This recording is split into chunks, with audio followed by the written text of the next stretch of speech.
দাড়িওয়ালা ছেলেকে বিয়ে করব আমি? যে ছেলে স্মার্টনেস বোঝে না, মাথায় টুপি কাঁধ পর্যন্ত চুল, এ যুগের সাথে তাল মিলিয়ে চলতে পায় না। যে ছেলে shirt pant T shirt suit boot না পরে সারাক্ষণ নিজেকে পাঞ্জাবিতেই আবদ্ধ রেখেছে, তাকে বিয়ে করব আমি? লাইক সিরিয়াসলি আম্মু? বাবা তার বোনের এরকম একটা ছেলের সাথে আমার বিয়ে কিভাবে ঠিক করতে পারলো? তার বোনের ছেলেকে সে ভয় পেতে পারে, এবারে সবাই ভয় পেতে পারে, আমি ভয় পাই না। আমি ইয়াশকে বিয়ে করতে পারবো না মানে পারবো না। কথাগুলো বলে টেবিলে গ্লাসে রাখা পানি ঢকঢক করে একদমই খেয়ে নিল ঈশিতা। পাশের রুম থেকে ঈশিতার সব কথা কান পেতে শুনলেন বেলাল সাহেব। ওনার মধ্যে মায়ের অতিরিক্ত ভালোবাসা পেয়ে মেয়েটা মাথায় চড়ে বসেছে। বেলাল সাহেব পাশের রুম থেকে এসে মেয়ের সামনে দাঁড়ালেন। ঈশিতা তৎক্ষণাৎ বাবাকে সামনে দেখে অবাক হয়ে দাঁড়িয়ে আছে। সে ভেবেছিল তার বাবা হয়তো অফিসেই আছে। ঈশিতা আশ্চর্য হয়ে বলে, বাবা তুমি? হ্যাঁ আমি যদি পাশের রুমে না থাকতাম তাহলে তো আমার মেয়ের এত বড় বড় কথা আমি শুনতেই পারতাম না। বাবার পছন্দের উপর মেয়ের ভরসা নেই, বাবার পছন্দকে মেয়ে কোনো তোয়াক্কা করে না। এটা একটা বাবার কাছে কতটা কষ্টের এটা তুমি বুঝবে না। যদি তোমার নিজের সন্তান থাকতো তাহলে বুঝতে। আর আমার কথায় শেষ কথা, ইয়াশকে তোমার পছন্দ হোক বা না হোক তাকেই তোমার বিয়ে করতে হবে। বাবা আমি ইয়াশ ভাইকে বিয়ে করতে পারবো না, আমার সাথে ওনার যায় না, কোনোভাবেই যায় না। আর তাছাড়া দেশে তো ছেলে মেয়ের অভাব নেই যে মামাতো ফুফাতো বোনের মধ্যে বিয়ে দিতে হবে। তোমার সাহস দেখে আমি অবাক হয়ে যাচ্ছি সীতা। আই এম সরি বাবা, কিন্তু আমি ইয়াশ ভাইকে সত্যি বিয়ে করতে পারবো না। আমিও দেখবো বিয়ে তুমি কিভাবে আটকাও। কথাটা বলেই বেলাল সাহেব রুম থেকে বেরিয়ে গেলেন। মিসেস রমেলা এবং ঈশিতা চুপচাপ দাঁড়িয়ে রইল।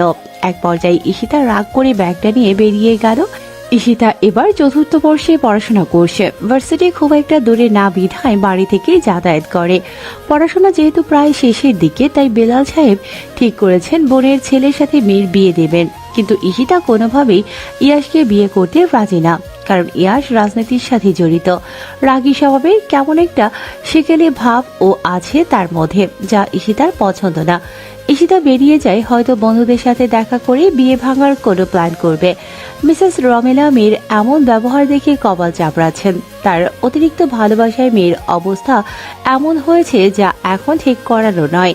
ইয়াশ ছেলে হিসেবে খুব ভালো, সেটা তিনিও জানেন। তাই ঈশিতাকে যে কোনো মূল্যে রাজি করাতেই হবে বলে চিন্তা করেন। প্রিয়তা ব্যাগ গুছিয়ে হোস্টেল থেকে বের হয়েছে তার একমাত্র ফুপির বাসায় যাবে বলে। সেখানে তার প্রিয় মানুষটির দেখা মিলবে। অনেকদিন দেখা হয় না প্রিয় মানুষটির মায়ামাখা মুখটা। বাহিরে দাঁড়িয়ে দাঁড়িয়ে গাড়ির জন্য অপেক্ষা করছিল। সে এমন সময় ফোনটা বেজে ওঠে। ফোনটা ব্যাগ থেকে বের করে হাতে নিয়ে ফোনের স্ক্রিনের দিকে তাকিয়ে দেখে ইয়াশ কল দিয়েছে। ফোন স্ক্রিনে ইয়াশ নামটা দেখে প্রিয়তার মুখে হাসি ফুটে ওঠে। এক মুহূর্ত দেরি না করে কল রিসিভ করে।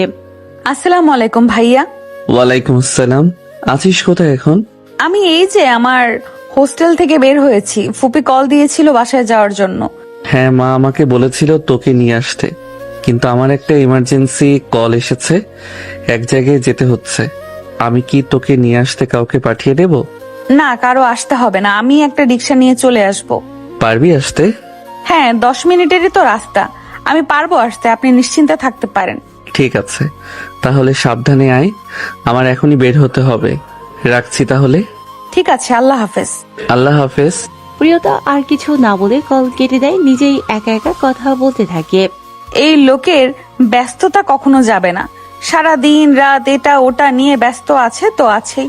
লোকটা কিভাবে এত ব্যস্ত থাকতে পারে সেটা আমার কিছুতেই বুঝতে পারে না।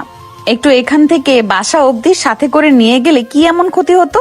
আবার নিজেই নিজের মনকে সান্ত্বনা দেয়, কারণ ইয়াসের তো আসার কথা ছিলই না। প্রিয়তা একটা রিক্সা ডেকে উঠে পুপির বাড়ি যাওয়ার উদ্দেশ্যে রওনা দেয়। প্রিয়তা এবার সম্মান প্রথম বর্ষে। গতকালই প্রথম বর্ষের ফাইনাল পরীক্ষা শেষ হলো। তার ফুপির বাসাও ভার্সিটি থেকে অল্প কিছু দূরের দূরত্ব। প্রথমে তার ফুপি নিজেই বলেছিল তার বাসায় থেকেই পড়াশোনা করতে, কিন্তু ইয়াশ নিজেই নিষেধ করেছে। বলেছে অবনী আর প্রিয়তা একসাথে থাকলে কারো পড়া হবে না ঠিক মতো। মাঝে মাঝে যেন ঘুরতে আসে, দুজন একসাথে সময় কাটাবে। ইয়াশ হয়তো প্রিয়তাকে মামাতো বোন হিসেবেই দেখে, কিন্তু প্রিয়তা মোটেও ইয়াশকে ফুফুতো ভাইয়ের নজরে দেখে না। ক্লাস 9-এ প্রায় প্রতিটা মেয়ে প্রথমবারের মতো প্রেমে পড়ে। প্রিয়তাও এর ভিন্ন হয়নি, সেও প্রথমবারের মতো ইয়াশের প্রেমে পড়েছিল। বয়স হিসেব করতে গেলে গোটা 10 বছরের বড় ইয়াশ প্রিয়তার থেকে। সে কতবার ভেবেছে ইয়াশকে তার মনের অনুভূতিগুলো একে একে সব বলে দেবে, কিন্তু তার সামনে গেলে সাহসে কুলিয়ে ওঠে না। আনমনের রিস্কায় বসে থাকে প্রিয়তা। রাজ্যের ভাবনা এসে ভর করে তার মাথায়, কবে বলে উঠতে পারবে সে তার অনুভূতিগুলো। ইয়াশ আলমারি থেকে লন্ড্রি করা সাদা রঙের পাঞ্জাবি পাজামা পরে, আদরে নিজেকে মুড়িয়ে ফোনটা হাতে নিয়ে বের হয় রুম থেকে। ইয়াশের মা মিসেস বেলা রান্নাঘরে কিছু একটা করছিলেন। ছেলের ভর দুপুরে বের হওয়া দেখে দৌড়ে দরজায় এসে দাঁড়ান। ওনা দিয়ে মুখের ঘাম মুছতে মুছতে বলেন, এখন আবার কোথায় যাচ্ছিস বাবা? মা, একটা জরুরি কল এসেছে, আমার এক্ষুনি যেতে হবে। আমি যে এত কিছু রান্না করলাম, তার কি হবে? আমি সন্ধ্যার আগেই ফিরে আসবো মা, চিন্তা করো না। কি জরুরি দরকার শুনি? প্রিয়কে যে নিয়ে আসতে বললাম, তার কি হলো? ওকে কল দিয়েছিলাম, রওনা দিয়েছে, চলে আসবে হয়তো এখনই। মেয়েটা এতদিন পর আসছে, তোকে বললাম নিয়ে আসতে, আর তুই কিনা একাই আসতে বললি। না মা, আমি বলেছিলাম কাউকে পাঠাবো কিনা, কিন্তু ও বলল একাই আসতে পারবে। এখন আর কথা বলতে পারবো না, আমার দেরি হয়ে যাচ্ছে মা, এখন আসছি। আল্লাহ হাফেজ, আসসালামু আলাইকুম। ওয়ালাইকুম আসসালাম। ছেলে চলে গেলে তবুও সেই দরজার দিকেই তাকিয়ে থাকেন। ছেলেটা সারাদিন এত তাড়াহুড়োতে থাকে, আবার রান্নাঘরে গিয়ে রান্নায় মন দেন তিনি। মেয়েটা এসে খেতে চাইবে, তাই রান্নাটা তাড়াতাড়ি শেষ করতে হবে। সিঁড়ি দিয়ে নামার সময় বোরখা নিকাবে কাউকে দেখে একপাশে দাঁড়িয়ে যায় ইয়াশ। মেয়েটিও ইয়াশকে দেখে দাঁড়িয়ে যায়। আসসালামু আলাইকুম ভাইয়া। ওয়ালাইকুম আসসালাম। কে প্রিয়? হ্যাঁ আমি। বাহ, ভালো পরিবর্তন হয়েছে দেখছি, মাশাআল্লাহ। আচ্ছা যা, ভেতরে যা, মা তোর জন্য অপেক্ষা করছে। আমি যাই, আমার কাজ আছে। নিচে দেখলাম গাড়ি নিয়ে কয়েকজন অপেক্ষা করছে। হ্যাঁ, আমার জন্যই। আচ্ছা, কখন আসবেন? খুব তাড়াতাড়ি আসবো ইনশাআল্লাহ। এখন যাই আমি, আল্লাহ হাফেজ। আল্লাহ হাফেজ। ইয়াশ পাশ কাটিয়ে বের হয়ে চলে যায়। প্রিয়তা চেয়ে থাকে আর বলে, ইস, কি সুন্দর লাগছে আমার শেহজাদকে। আমি আজকে ফুপিকে বলবো তোমার ছেলের বউ বানিয়ে নাও আমায়। দুপুরে খাওয়া দাওয়া শেষ করে প্রিয়তা অবনী বসে বসে আড্ডা দিচ্ছিল। পাশের রুমে মিসেস বেলা নামাজ পড়ছিলেন। নামাজ শেষ করে মেয়ের রুমে আসেন। মাথা থেকে কাপড় নামিয়ে শুকনো কাপড় দিয়ে মাথা মুছতে মুছতে চেয়ার এগিয়ে নিয়ে বসে প্রিয়তাকে জিজ্ঞেস করেন, ওই যে ইয়াশ ঈশিতার ব্যাপারে কথা বলবো। দুজনের নাম একসাথে শুনিয়ে প্রিয়তার কেমন যেন একটা খটকা লাগে। ভেতরে একটু ভয়েরও সৃষ্টি হয়। ইয়াশ ভাই আর তার বড় বোনকে নিয়ে কি ব্যাপারে কথা বলবে তার ফুপি? বুঝলাম না ফুপি, ইয়াশ ভাইয়া ঋষিতা আপুকে নিয়ে কথা বলবে মানে? অবনী তার মাকে কিছু বলার সুযোগ না দিয়ে বলে, ঈশিতা আপু আর ভাইয়ার বিয়ের কথা আম্মু তো কালকেই মামাকে জানিয়েছে, মামাও রাজি। হ্যাঁ রে মা, আমার অনেক দিনের ইচ্ছা ছিল ঈশিতাকে আমার ঘরের বউ করে নিয়ে আসব, আর সে কথা আমি তোর বাবাকে গত রাতেই জানিয়েছি। তোর বাবাও সম্মতি জানিয়েছে আমাকে, তাই আমরা চাচ্ছিলাম এই সপ্তাহের মধ্যেই ঘরোয়াভাবে ঈশিতা আর ইয়াশের বিয়ে দিয়ে দিতে। কই, আমাকে বাবা তো কিছু বলেনি। সকালেও তো কল দিয়েছিল বাড়িতে, কেউ কিছু বললো না তো। হয়তো খেয়াল নেই। আচ্ছা বাদ দেও সব, তুই তোর বাবার নাম্বারে কল দে, আমি একটু কথা বলি। মিসেস বেলার কথা শুনে প্রিয়তার যেন চারপাশে অন্ধকার হয়ে আসে। কি সব শুনছে সে? তার প্রিয় মানুষের বিয়ে কিনা তারই বড় বোনের সাথে? এটা কিভাবে সম্ভব? তার এত বছরের ভালোবাসা, অনুভূতি সব কি তবে বৃথা যাবে? প্রিয়তা কল লিস্ট থেকে বাবার নাম্বার বের করে ফুপির হাতে ধরিয়ে দেয়।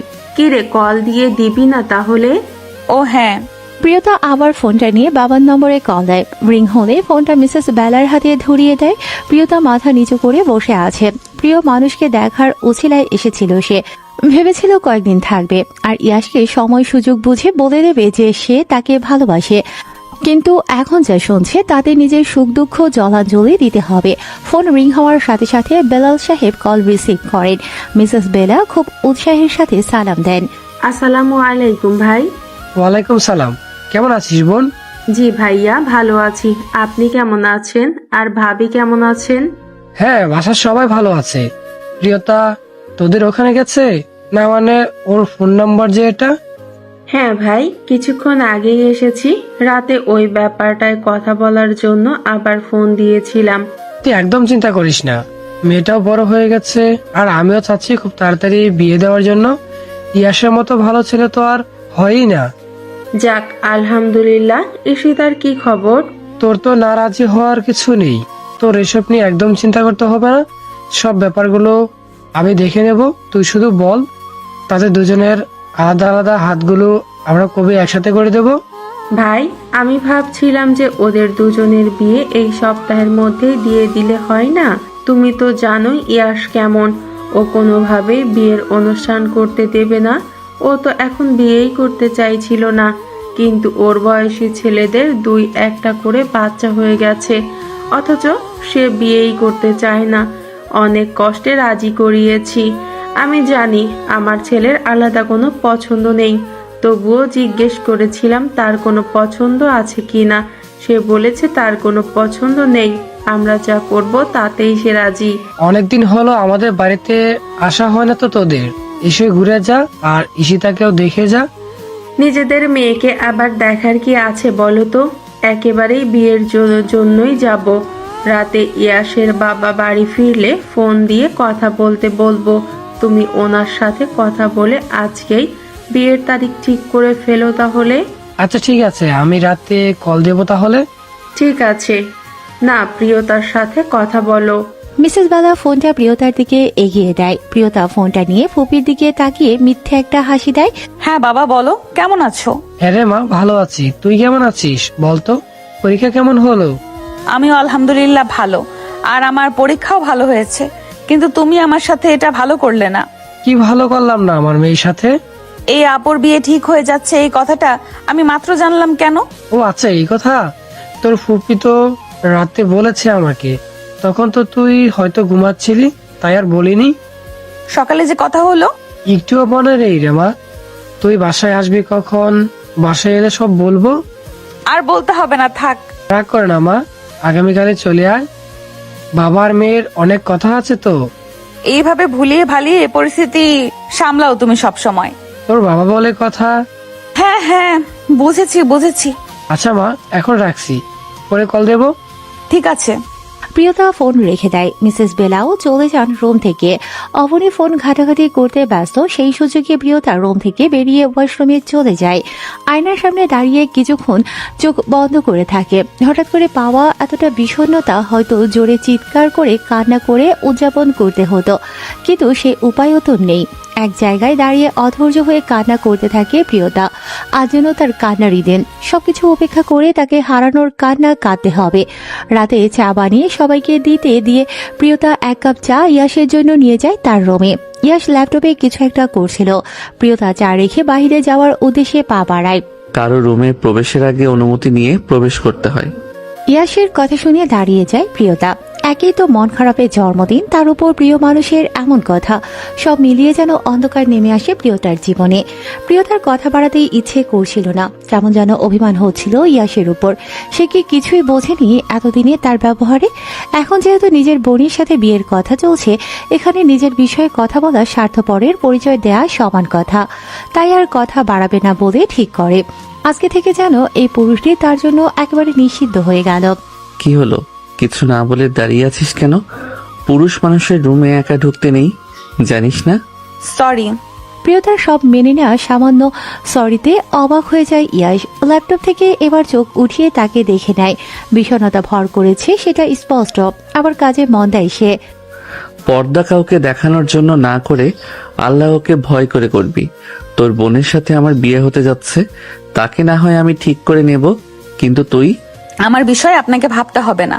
বিয়েটা হয়ে নিক, তারপর আমি একটা ভালো ছেলে খুঁজে তোরও বিয়ে দেব। মেয়েদের বেশি দিন ঘরে রাখতে নেই। নিজের বোনকে রেখেছেন কেন? অবনীকে বিয়ে দেন, আমার ব্যাপারে আপনার ভাবতে হবে না। দুজনকে নিয়ে ভাববো, বিয়েটা হতে দে আগে। খুব লাফিয়ে লাফিয়ে বিয়ে করতে যাচ্ছেন দেখছি। যাব না, বিয়ে তো একবারই করব। আমি আসছি। প্রিয়তা জানে ইয়াসের কোনো কথাই এখন সে মেনে নিতে পারবে না। সব কথাই তার রাগ হয়ে যাবে। সবচেয়ে ভালো হয় সে এখান থেকে আর ইয়াসের সামনেই যাবে না। মা, প্রিয়তাকে বাসায় পাঠিয়ে দাও। ইয়াশ আর মিসেস বেলা কথা বলছিলেন। ইয়াশের এমন কথা শুনে বাহিরে দাঁড়িয়ে যায় প্রিয়তা। সে সকাল সকাল তার ফুপিকে এই কথাটা বলতেই যাচ্ছিল যে সে আজকেই বাড়ি ফিরে যাবে, আর বলতে এসে শুনল ইয়াশ নিজেই তার মাকে এই কথাটা বলছে। প্রিয়তা বাহিরে দাঁড়িয়ে যায়। কেন, কি হয়েছে? মেয়েটা এসেছে কয়েকদিন থাকবে বলে। ও এখন বড় হয়ে গেছে, এভাবে অন্য বাড়িতে থাকা কেমন দেখায় না? নিজের ফুপুর বাড়িতে আছে, অন্য কোনো বাড়ি না তো। মা, বাসার বাহিরের কেউ থাকলে আমি স্বাভাবিকভাবে থাকতে পারি না বাসায়। যতক্ষণ বাসায় থাকবো একটু ভালোভাবে না থাকলে পারে কেমন লাগে বলো? তোর রুম তো এক পাশে, ওই দিকে কেউ যায় না, তোকে বিরক্তও করে না তাহলে? কিছু না, থাক, বাদ দাও। শোন, তোর মামা রাতে তোর বাবাকে কল দিয়েছিল। বাবা কল দিয়েছিল শুনে আর একটু ভালো করে শুনতে চায় প্রিয়তা। কি বলেছে তার বাবা? সত্যি কি বিয়ের তারিখ ঠিক হয়ে গেল? ভালোবাসা প্রকাশের সুযোগটাই হলো না তার। প্রিয়তা মন শক্ত করে নেয়, ইয়াশকে গন্তব্য ভাবা বন্ধ করে দিতে হবে। আর না, ইয়াশকে নিয়ে ভাবা অন্যায়, ঘোর অন্যায়। নিজেকে নিজেই বোঝাতে চেষ্টা করে। না প্রিয়, একদম না। এই লোকটাকে নিয়ে আর একটুও ভাবা উচিত হবে না। এই লোকটা তোর বোনের হবু বর, তাকে নিয়ে ভাবা অপরাধ। এই অপরাধের শাস্তি পরিবারের কাছে ছোট হওয়া, নিজের কাছে অপরাধী হওয়া। তুই নিজেকে এত নিচে নামাতে পারিস না প্রিয়। ভালোবাসার মানুষকে সব সময় পেতে হবে এমন তো না, পাওয়াতেও সব সময় ভালোবাসা বেঁচে থাকে না। মায়ের কথা শুনে উৎসুক চোখে তাকায় ইয়াশ। কি কথা হয়েছে জানতে চায় ইয়াশ। কি বলেছে? এই সপ্তাহের মধ্যেই যদি বিয়ের কাজ সেরে ফেলি তাহলে কি তোর অসুবিধে হবে? না মানে 2 থেকে 3 দিন বাড়িতে সময় দিতে হবে, অনেক কাজ। এই সপ্তাহ বাড়িতে সময় দিতে পারবি? এই সপ্তাহে বিয়ের কথা শুনে একটু অবাক হয় ইয়াশ। সে ভেবে রেখেছিল সপ্তাহের শেষের দিকে তার কাছের কিছু ছেলেদের নিয়ে বাইক রাইডে বের হবে। সে ভেবেছিল এই সপ্তাহটা নিজের জন্য রাখবে, তারপরই তো বড় একটা দায়িত্বের দিকে পা বাড়াতে চলেছে সে। কিন্তু নিজের জন্য রাখা এক সপ্তাহ এভাবে কাজে লাগবে ভেবে অবাক হচ্ছে। আর তাছাড়া ঈশিতার সাথে কথা বলাও জরুরি। ফোনে কথা বলাটা দৃষ্টিকটু দেখায়, সব বিষয় নিয়ে ফোন আলাপও মানায় না। এত তাড়াহুড়ো কেন মা? আমি কি পালিয়ে যাচ্ছি নাকি? কে বলতে পারে তোর বিয়েতে রাজি হওয়ার মনোভাব কয়েকদিন পর পাল্টে যাবে না? যেভাবে বিয়ে দিতে চাচ্ছ এমনিতেও মনে হচ্ছে ধরে বেঁধে জেলখানায় পাঠাচ্ছ। কি জিজ্ঞেস করেছিলাম তার উত্তর দে, কথা বাড়াস না। আমি ভেবেছিলাম এই সপ্তাহ নিজের জন্য রাখবো, দলের ছেলেগুলোকে নিয়ে একটু ঘুরবো। তারা অনেক দিন ধরে ব্যস্ত সময় পার করছে, কাজে কাজে জীবনটা তলিয়ে যাচ্ছে। তাই ভাবলাম তাদের একটু বিনোদনের প্রয়োজন আছে। আর তাছাড়া আর কিছুদিন পর থেকে তো নতুন কিছু শুরু হবে ইনশাল্লাহ, তখন তো জীবন একদম পাল্টে যাবে। আর তুমি তো জানোই মা, আমার জীবনে দায়িত্ব কখনো কমবে না, দিনকে দিন দায়িত্ব আরো বাড়ছে। আমি চাই এই দায়িত্ব আরো বাড়ুক। আমি যেটা স্বপ্ন দেখছি সেই স্বপ্নটা যদি পূরণ হয়ে যায় তাহলে দেখো আমি চেষ্টা পরিবর্তন করে দেব। কেউ কখনো ভাবেও নি এই দেশটা এমন হতে পারে, আমি ঠিক সেরকম করে দেব। আর নিজেকে শুধরে নেওয়াও অনেকটা বাকি। বাইরে যাওয়া, বন্ধুদের সাথে ঘুরতে যাওয়া, দলের ছেলেদের নিয়ে ঘুরতে যাওয়া, এটার জন্যই তুই অনেক সময় পাবি বাবা। নিজের বয়সের দিকে একটু খেয়াল রাখ। জীবনের মুখ্য উদ্দেশ্য তো বিয়ে নয়। তুই এই কথা কিভাবে বলতে পারলি? বিয়ে করা জীবনের উদ্দেশ্য নয় ঠিকই, কিন্তু জীবনের অংশ তো, তাই না? আচ্ছা আচ্ছা ঠিক আছে, বুঝেছি আমি। তোমার কথায় তাল না মেলালে তুমি কথা বাড়াতেই থাকবে। তার চেয়ে ভালো বিয়ের বন্দোবস্ত করো, আমার কোনো আপত্তি নেই। ব্যাস, প্রিয়তার নিঃশ্বাস বন্ধ হয়ে যাওয়ার অবস্থা। অতঃপর তাদের বিচ্ছিন্ন হওয়ার সব রকম ব্যবস্থা হয়েই গেল। এখানে আর এক মুহূর্ত নয়, আর এখানে থাকলে প্রিয়তা হয়তো দম বন্ধ হয়ে মারাই যাবে। সে সহ্য করতে পারবে না তার প্রিয় মানুষ অন্য কারো হয়ে যাচ্ছে তা দেখে। প্রিয় মানুষ অন্য কারো হয়ে চোখের আড়াল হলে তবুও একটু সহ্য করা যায়, কিন্তু সে তো প্রতিনিয়ত চোখের সামনে আসতেই থাকবে। প্রিয়তা আর কোনো কথা শোনার অপেক্ষা না থেকে সোফায় গিয়ে বসে পড়ে। দাঁড়িয়ে থাকার শক্তিটাও যেন হারিয়ে গেছে তার। ইয়াশ তার মায়ের সাথে কথা বলা শেষ করে রুম থেকে বের হয়ে দেখে প্রিয়তা বাহিরে সোফায় বসে আছে। পাশেই অবনী বসে বসে ফোন দেখছিল। এই মেয়েটার খুব বাজে অভ্যাস হয়ে গিয়েছে, সবসময় হাতে ফোন থাকবেই। ফোনে এত কি পেয়েছে কে জানে। ইয়াশ গিয়ে অবনীর হাত থেকে ফোনটা নিয়ে নেয়। ইয়াশের হঠাৎ এমন আচরণে অবনী চমকে যায়। এটা কি হলো ভাইয়া? ফোন কেন নিয়ে নিলে? আজকে থেকে তোর ফোন ব্যবহার করা বন্ধ। অতিরিক্ত বাজে নেশা হয়ে গিয়েছে তোর। এটা কেমন কথা? পরীক্ষা শেষ, বাসায় এমনি এমনি কি করব বসে বসে? আমার বুকসেল ভর্তি বই আছে কি করতে? ওখানে নিম্নেও 400-500 বই আছে, ওগুলো পড়তে পারিস না? ভাইয়া, সবার সবকিছুর প্রতি নেশা থাকে না, সবকিছুর প্রতি ভালোবাসাও থাকে না। আমার বই পড়তে ইচ্ছে করে না, আমি বই পড়বো না। দাও, ফোন দাও। বই পড়তে ইচ্ছে করে না তো কি ইচ্ছে করে? সারাদিন ফোন নিয়ে বসে থাকতে ইচ্ছে করে? হ্যাঁ, ইচ্ছে করে। আমি তো তোমার মতো সব সময় বাইরে থাকি না যে আমার সময় এমনিতেই পার হয়ে যাবে। তোমার ভাইয়া এমনি এমনি বাইরে থাকে না বোন, তার অনেক কাজ, সেটা নিশ্চয়ই আলাদা করে তোমাকে বলতে হবে না। বুঝেছি বুঝেছি, আপনার অনেক কাজ। এবার আমার ফোনটা দিন। প্রিয়তা চুপ করে দুই ভাই বোনের কথা শুনছিল। প্রিয়তা নিজেও একটু উশৃঙ্খল টাইপের, তবে ইয়াশ কখনো তাকে কোনো বিষয় নিয়ে কিছু বলেনি। শুধু একদিন এ বাসায় এসে টি শার্ট পরে থাকায় অপমান করেছিল। তারপর থেকে প্রিয়তা ইয়াশকে দেখানোর জন্য হলেও ফুপির বাসায় আসলে মাথায় কাপড় দিয়ে থাকে, বাহিরে গেলে বোরকা পরে যায়। সে অন্য সময় এটা করে না। আমার সামনে যদি কোনোদিন আমি তোকে ফোন টিপতে দেখেছি, তাহলে ওই দিনই তোর ফোনের জান শেষ হয়ে যাবে। মনে থাকবে। এবার দাও, আমাকে ফোন দাও। ইয়াশও অবনীকে ফোনটা দিয়ে চলে যাবে এমন সময় প্রিয়তা পেছন থেকে ডাক দেয়। ইয়াশ আর সামনের দিকে পা না বাড়িয়ে পেছনের দিকে তাকায়। হ্যাঁ বল, কোনো দরকার? আসলে ভাইয়া, আমি বাড়ি যেতে চাচ্ছিলাম। কে? মা তো বললো তুই কয়েকদিন থাকবি এখানে। না, আমি বাড়ি যাব, আমার আর এখানে ভালো লাগছে না। অবনী ভ্রু কুঁচকে প্রিয়তার দিকে তাকায়। প্রিয়তা কি বলল সেটা হয়তো তার বোধগম্য হলো না। কি বললি তুই? তোর এখানে ভালো লাগছে না? এই কথাও এখন আমার শুনতে হলো? আমি থাকতে তোর ভালো লাগছে না? না, আসলে শরীরটা ভালো লাগছে না। আর ইয়াশ ভাইয়ার সাথে তো ইস্যু আপুর বিয়ের কথা চলছে। এই সময় আমি এখানে কিভাবে থাকবো? বাড়িতে অনেক কাজ আছে না। আচ্ছা, তুই মার সাথে কথা বলে দেখ, আমি বিকেলে রেখে আসবো। ঠিক আছে। ইয়াশ বেরিয়ে যায়। প্রিয়তাও সেখানে আর বসে না থেকে রুমে চলে যায় ব্যাগ গোছাতে হবে ভেবে। এখানে যে দম বন্ধ হয়ে আসে তার। এমন দম বন্ধকর পরিবেশ কোনোদিন সৃষ্টি হয়নি। বাসায় গিয়ে গান চালিয়ে দরজা বন্ধ করে চিৎকার করে কান্না না করলে তার মনটা যেন হালকা হবে না। আমি তোমাকে ভালোবাসি ইস্যু, তুমি একদম চিন্তা করো না, আমি দেখছি কি করা যায়। আমি কিছুতেই তোমাকে আমার কাছ থেকে হারিয়ে যেতে দিব না। ফোনের ওপাশে কারো সান্ত্বনায় কান্নায় ভেঙে পড়ে ঈশিতা। কান্না করতে করতে নাক আটকে আসে তার, দম বন্ধ হয়ে আসে, নিঃশ্বাস নিতে পারছে না। ওপাশ থেকে কেউ কান্না করতে বারবার নিষেধ করছে, তবুও যেন ঈশিতার কান্না বাদ মানতে চাইছে না।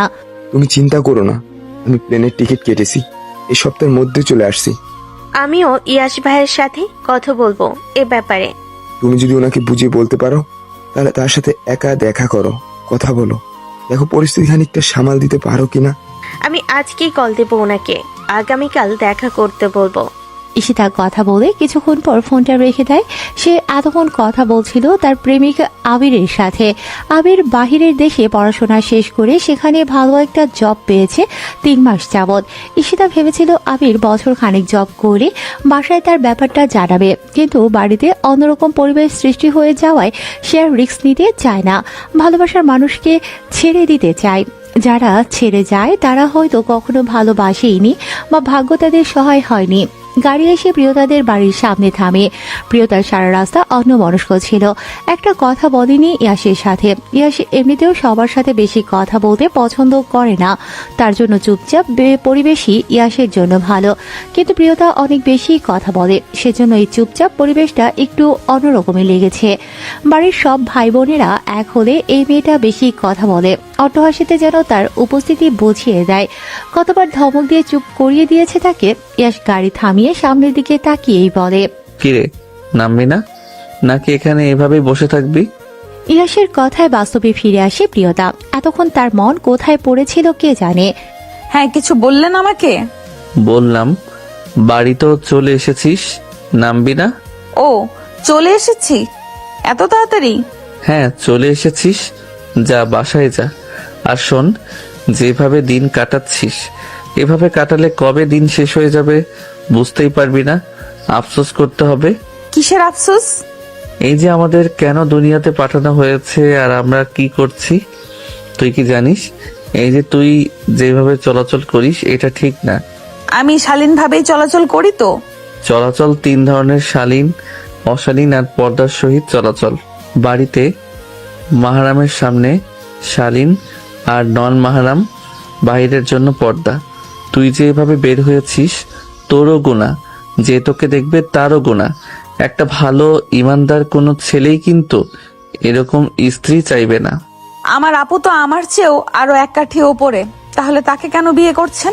আপনার সাথে তো আপুর কোনোভাবেই যায় না। এখানে আমার পরিবার জড়িত আর নিজের উপর আমার সম্পূর্ণ আস্থা আছে। আমি আমার স্ত্রীকে ঠিক করে নিতে পারবো। তুই আমার অনেক ছোট, আমার ছোট বোনের সমবয়সী। 10 থেকে 11 বছরের ছোট তো হবি, তুই ছোট। আমার তোকে শাসন করার অধিকার আমার আছে। তোর তো আমার সামনে আসাও ঠিক না। কেন ঠিক না? কারণ আমি পরপুরুষ। যদিও তুই আমার মামাতো বোন, তবুও নিজের বোন তো আর না। ও আচ্ছা, ঠিক আছে, আর সামনে আসবো না। তোর বয়স কম হলেও ভালো বুঝিস, ধর্মীয় জ্ঞান অনেক কম তোর। পরের বার আমাদের বাসায় গেলে আমার থেকে কিছু বই নিয়ে আসবি। দাঁড়া, এখানেই একটা ভালো বই ছিল, নিয়ে যা, পড়বি অবশ্যই। ইয়ার সামনে একপাশে থাকা বইটা নিয়ে প্রিয়তাকে ধরিয়ে দেয়। প্রিয়তার এ সময়ে কি বলা উচিত সে বুঝতে পারছে না। একে তো প্রিয় মানুষকে হারানোর দহনে পড়ছে, আবার অন্যদিকে এসব জ্ঞান যেন তার সহ্য হচ্ছে না। তার অবস্থা এরকম যে না পারছে কিছু বলতে আর না পারছে সহ্য করতে। বইটা হাত থেকে নিয়ে গাড়ির দরজা খুলে বেরিয়ে যাবে এমন সময় মনে পড়ে অবনী তার চুড়ি পছন্দ করেছিল, বলেছিল দুইটার একটা যেন তাকে দেয়। হাতে থাকা ছোট্ট ব্যাগটাতেই চুড়ি ছিল, বের করে ইয়াসের দিকে বাড়িয়ে দেয়, কিন্তু একটা না দুটোই। ইয়াস কিছু বুঝতে না পেরে জানতে চায়, এগুলো আমাকে কেন দিচ্ছিস? অবনীর পছন্দ হয়েছিল, চুড়ি তো দুটো।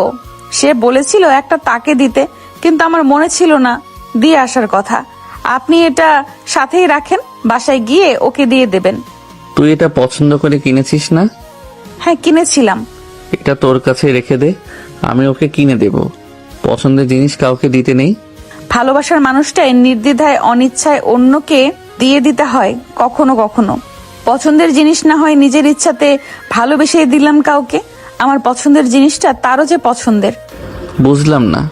কিছু না, এটা রাখুন, ওকে দিয়ে দিবেন। আমি আসছি, আসসালামু আলাইকুম। প্রিয়তা নিজেও আর কথা বাড়ায় না। ইয়াসকেও কিছু বলতে না দিয়ে চুড়ি জোড়া সিটের উপর রেখেই চলে যায়। দরজায় দাঁড়িয়ে কলিং বেল বাজিয়েই যাচ্ছে প্রিয়তা। মিনিট 2 পরেই ঈশিতা এসে দরজা খুলে দেয়। দরজায় প্রিয়তাকে দেখে বেশ অবাক হয়ে যায় ঈশিতা, কারণ প্রিয়তা আসবে সেটা সে জানে না। প্রিয়তা কোনো কথা না বলে ভেতরে প্রবেশ করে। ঈশিতা দরজা আটকে প্রিয়তার পিছু নেয়। কি রে তুই বাসে আসবি জানাসনি তো?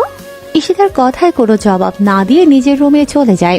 ঈশিতা ও প্রিয়তার রুমে চলে আসে। প্রিয়তা ততক্ষণে বিছানায় গা এড়িয়ে দিয়েছে, খুব ক্লান্ত লাগছে নিজেকে। ঈশিতা এসে পাশে বসলো। কি রে, কি হয়েছে তোর? না, কি হবে আমার? কোনো কথা বললি না যে, একাই আসলি বাসে? কি কথা বলার? না জানিয়ে বিয়ে করে নিচ্ছ, আর আমি কি বলবো? তোমার হবু বর নিয়ে গেল বাসার সামনে অবধি। কি ইয়াস ভাই এসেছে? এখনো কি আছে বাহিরে? বাসে আসলো না কেন? আসতে বলিসনি তাকে বাসে আসতে? না, বলিনি। বিয়ের দিনই আসুক একেবারে। আজব মানুষ তুই প্রিয়, ওনার সাথে আমার প্রয়োজনীয় কথা আছে। সেটা আমাকে না বলো, তাকে বলো। উনি কি চলে গেছেন? দেখো গিয়ে, চলে গেছে নাকি তার হবু বউ তাকে দেখতে বের হবে বলে বাহিরে অপেক্ষা করছে কে জানে। ঈশিতা প্রিয়তার কথা কানে না নিয়ে তাড়াতাড়ি বেরিয়ে যায় রুম থেকে। যদি ইয়াস কোনোভাবে বাহিরে থাকে তাহলে তো মেঘ না যাইতেই জলের ব্যবস্থা হয়ে যাবে। ঈশিতার এমন তাড়াতাড়ি চলে যাওয়া দেখে প্রিয়তা আবারও ভেঙে পড়ে। তার মানে ওদিকেও ইয়াস রাজি, এদিকে তার বোনও রাজি, মাঝখানে শুধু সে একা একা কষ্ট পাচ্ছে। প্রিয়তা গিয়ে রুমের দরজা আটকে দেয়। ওয়াশরুমে গিয়ে আয়নার সামনে দাঁড়ায়। সে নিজেই নিজেকে গতকাল থেকে একবারও আয়নায় দেখেনি। মুখের অবস্থা কেমন পরিবর্তন হয়ে গেছে। ইয়াসের কথা মনে পড়তেই যেন বুকে ব্যথা করে ওঠে তার। চিৎকার করে কান্না করতে থাকে। আজকে প্রিয় মানুষ না হলেও চিৎকার করে কান্না করাটা তার হক। সবাই চিৎকার করে কান্না করতে পারে না, নিজেকে হালকা করতে পারে না। কান্না করতে না পারলে যে বুক ভারী হয়ে অতলে গভীরে তলিয়ে যাওয়ার আশঙ্কা থাকে। ঈশিতা তাড়াহুড়ো করে বাড়ির বাইরে চলে আসে ইয়াসের সাথে দেখা করার জন্য, কিন্তু ইয়াস ততক্ষণে চলে গিয়েছে। ঈশিতা ফোনে থাকা সেভ করা নম্বর থেকে ইয়াসের নম্বর বের করে তাড়াতাড়ি করে কল দেয়, কিন্তু 2-3 বার কল দেওয়া সত্ত্বেও কল রিসিভ হয় না। তার মানে ইয়াস ড্রাইভ করার সময় ফোন সাইলেন্ট রেখেছে। ঈশিতা মন খারাপ করে বাসার ভেতরে চলে যায়। ঈশিতা সোজা নিজের রুমে চলে যায়। তার বাবা মা আজ বাসায় নেই। দুপুরে খাওয়া দাওয়া করে বের হয়েছে বিয়ের কেনাকাটা করতে। সামনের শুক্রবারে বিয়ের তারিখ ঠিক করেছে সবাই, আর মাত্র 3 দিন হাতে সময় আছে। অথচ আবিরের দেশে আসতে সপ্তাহখানেক বা তার বেশি সময় লাগবে।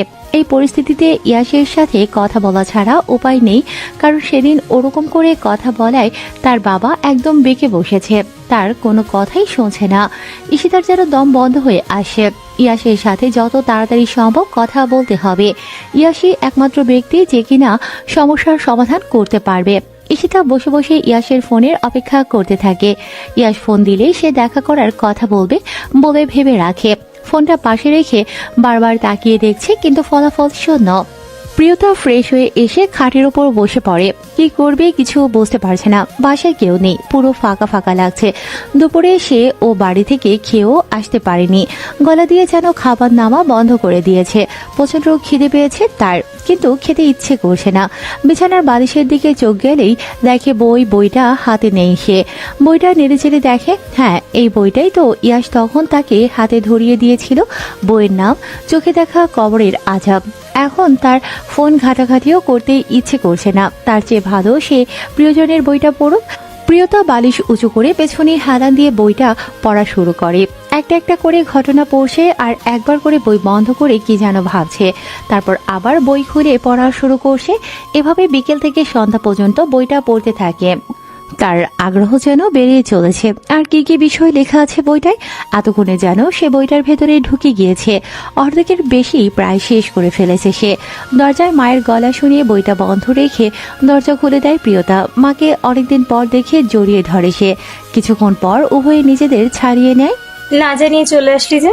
ভাবলাম তোমরা আমাকে না জানিয়ে আপুর বিয়ে ঠিক করে যেভাবে সারপ্রাইজ দিয়েছো, ঠিক সেই রকম আমিও তোমাদের না জানিয়ে চলে এসে সারপ্রাইজ দেই। হ্যাঁ বুঝেছি, এখন বল কি করছিলি? ইয়াস ভাই একটা বই কিনে দিয়েছে পড়ার জন্য, ওইটাই পড়ছিলাম। কি বই? প্রেমের বই দিয়েছে, প্রেমিককে সুন্দর সুন্দর কথা বলা শিখতে। আবার মজা? মজা করলাম, সুন্দর একটা বই দিয়েছে। আমি পড়ে তোমাকেও দেব, পড়ে দেখিও। আচ্ছা ঠিক আছে। কোথায় গিয়েছিলে তোমরা? আমি আর তোর বাবা ঈশিতার জন্য কিছু কেনাকাটা করতে গিয়েছিলাম। মনে শান্তি না থাকলে কি আর ভালো লাগে? রাতে আবার যেতে হবে, কাজ হয়নি। আপুর বিয়ে আর 2-3 দিন পর, শান্তি নেই কেন মনে? ঈশিতার বিয়েতে রাজি না। কি? হ্যাঁ, সে আগে কখনো বলেনি যে সে কারোর সাথে সম্পর্ক ছিল। এখন সে আমাকে বলছে বিয়ে কিছুতেই করবে না। সে নাকি অন্য কাউকে পছন্দ করে। 2 সপ্তাহ সময় যাচ্ছে, ছেলে দেশে নেই। আমি তোর বাবাকে বলার সাহসই পাচ্ছি না। মিসেস রমেলার কথা শুনে এক মুহূর্তের মধ্যে প্রিয়তার মুখে হাসি ফুটতে যায়। খুশিতে প্রিয়তার মুখটা চিকচিক করছে। মা যেন কিছু বুঝতে না পারে, তাই তৎক্ষণাৎ মুখটা কালো করে ফেলে প্রিয়তা। প্রিয়তা মুখ মলিন করে তার মায়ের দিকে তাকায়। কি বলছো মা? ইস্যু আপু কাউকে পছন্দ করে, এটা তো আমাদের কাউকে কখনো বলেনি। তুমি কি জানতে এ ব্যাপারে কিছু? আমি তো সারা বছর বাইরে থাকতাম না, এই ব্যাপারে কিছু না, আমাকে গত রাতে বলেছে, কিন্তু তোর বাবা যে পরিমাণ ক্ষেপে আছে, ঈশ্বরের সব কথা তো শুনি মেনেই নেবেন না। মেয়েটা খুব কান্নাকাটি করছে গতকাল থেকে। কি যে করব কিছুই বুঝে উঠতে পারছি না। আমু, তোমার কিন্তু বাবার জিদ দেখার আগে তোমার মেয়ের ইচ্ছা পূরণ করা উচিত। তুমি বাবাকে বোঝাও, আপু যাকে পছন্দ করে সেও নিশ্চয়ই ভালো ছেলে। ভালো ছেলে না হলে আপু কেন তাকে পছন্দ করতে যাবে? তাকে পাওয়ার জন্য কান্নাকাটি করবে। আর আপু যেরকম মানুষ, তার কথা মতো কিছু না হলে বাসায় যা পরিবেশের সৃষ্টি করে। আর এখন তো বিয়ে নিয়ে কথা হচ্ছে, সারা জীবনের ব্যাপার। আমার মনে হয় আপুর পাশে তোমার থাকা উচিত। আমি আপুর সাথে কথা বলছি, বাবার সাথেও কথা বলবো প্রয়োজনে। মেয়ের যা মাথা গরম, আমি তো ভয়েই আছি। এদিকে তোর বাবাকে ঈশিতা আমি পড়েছি মহাবিপদে। আচ্ছা তুমি চিন্তা করো না, আমি আপুর সাথে কথা বলি। ফুপির বাড়ি থেকে আসার পর একটু অসুস্থ অসুস্থ লাগছিল জন্য শুয়েছিলাম ফ্রেশ হয়ে। আর ইয়াশ ভাইয়া যে বইটা দিয়েছে এত ভালো, ছেড়ে উঠতেই ইচ্ছে করছিল না। তুই ভরসা, তোর কথা তোর বাবা শোনে, একটু বলিস তোর বাবাকে।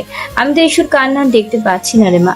আল্লাহ আল্লাহ করে তোর বাবা মেনে গেলেই হয়। ইয়াস ভালো ছেলে জানি, কিন্তু ওর মনের বিরুদ্ধে গিয়ে বিয়ে দেওয়া তো উচিত হবে না।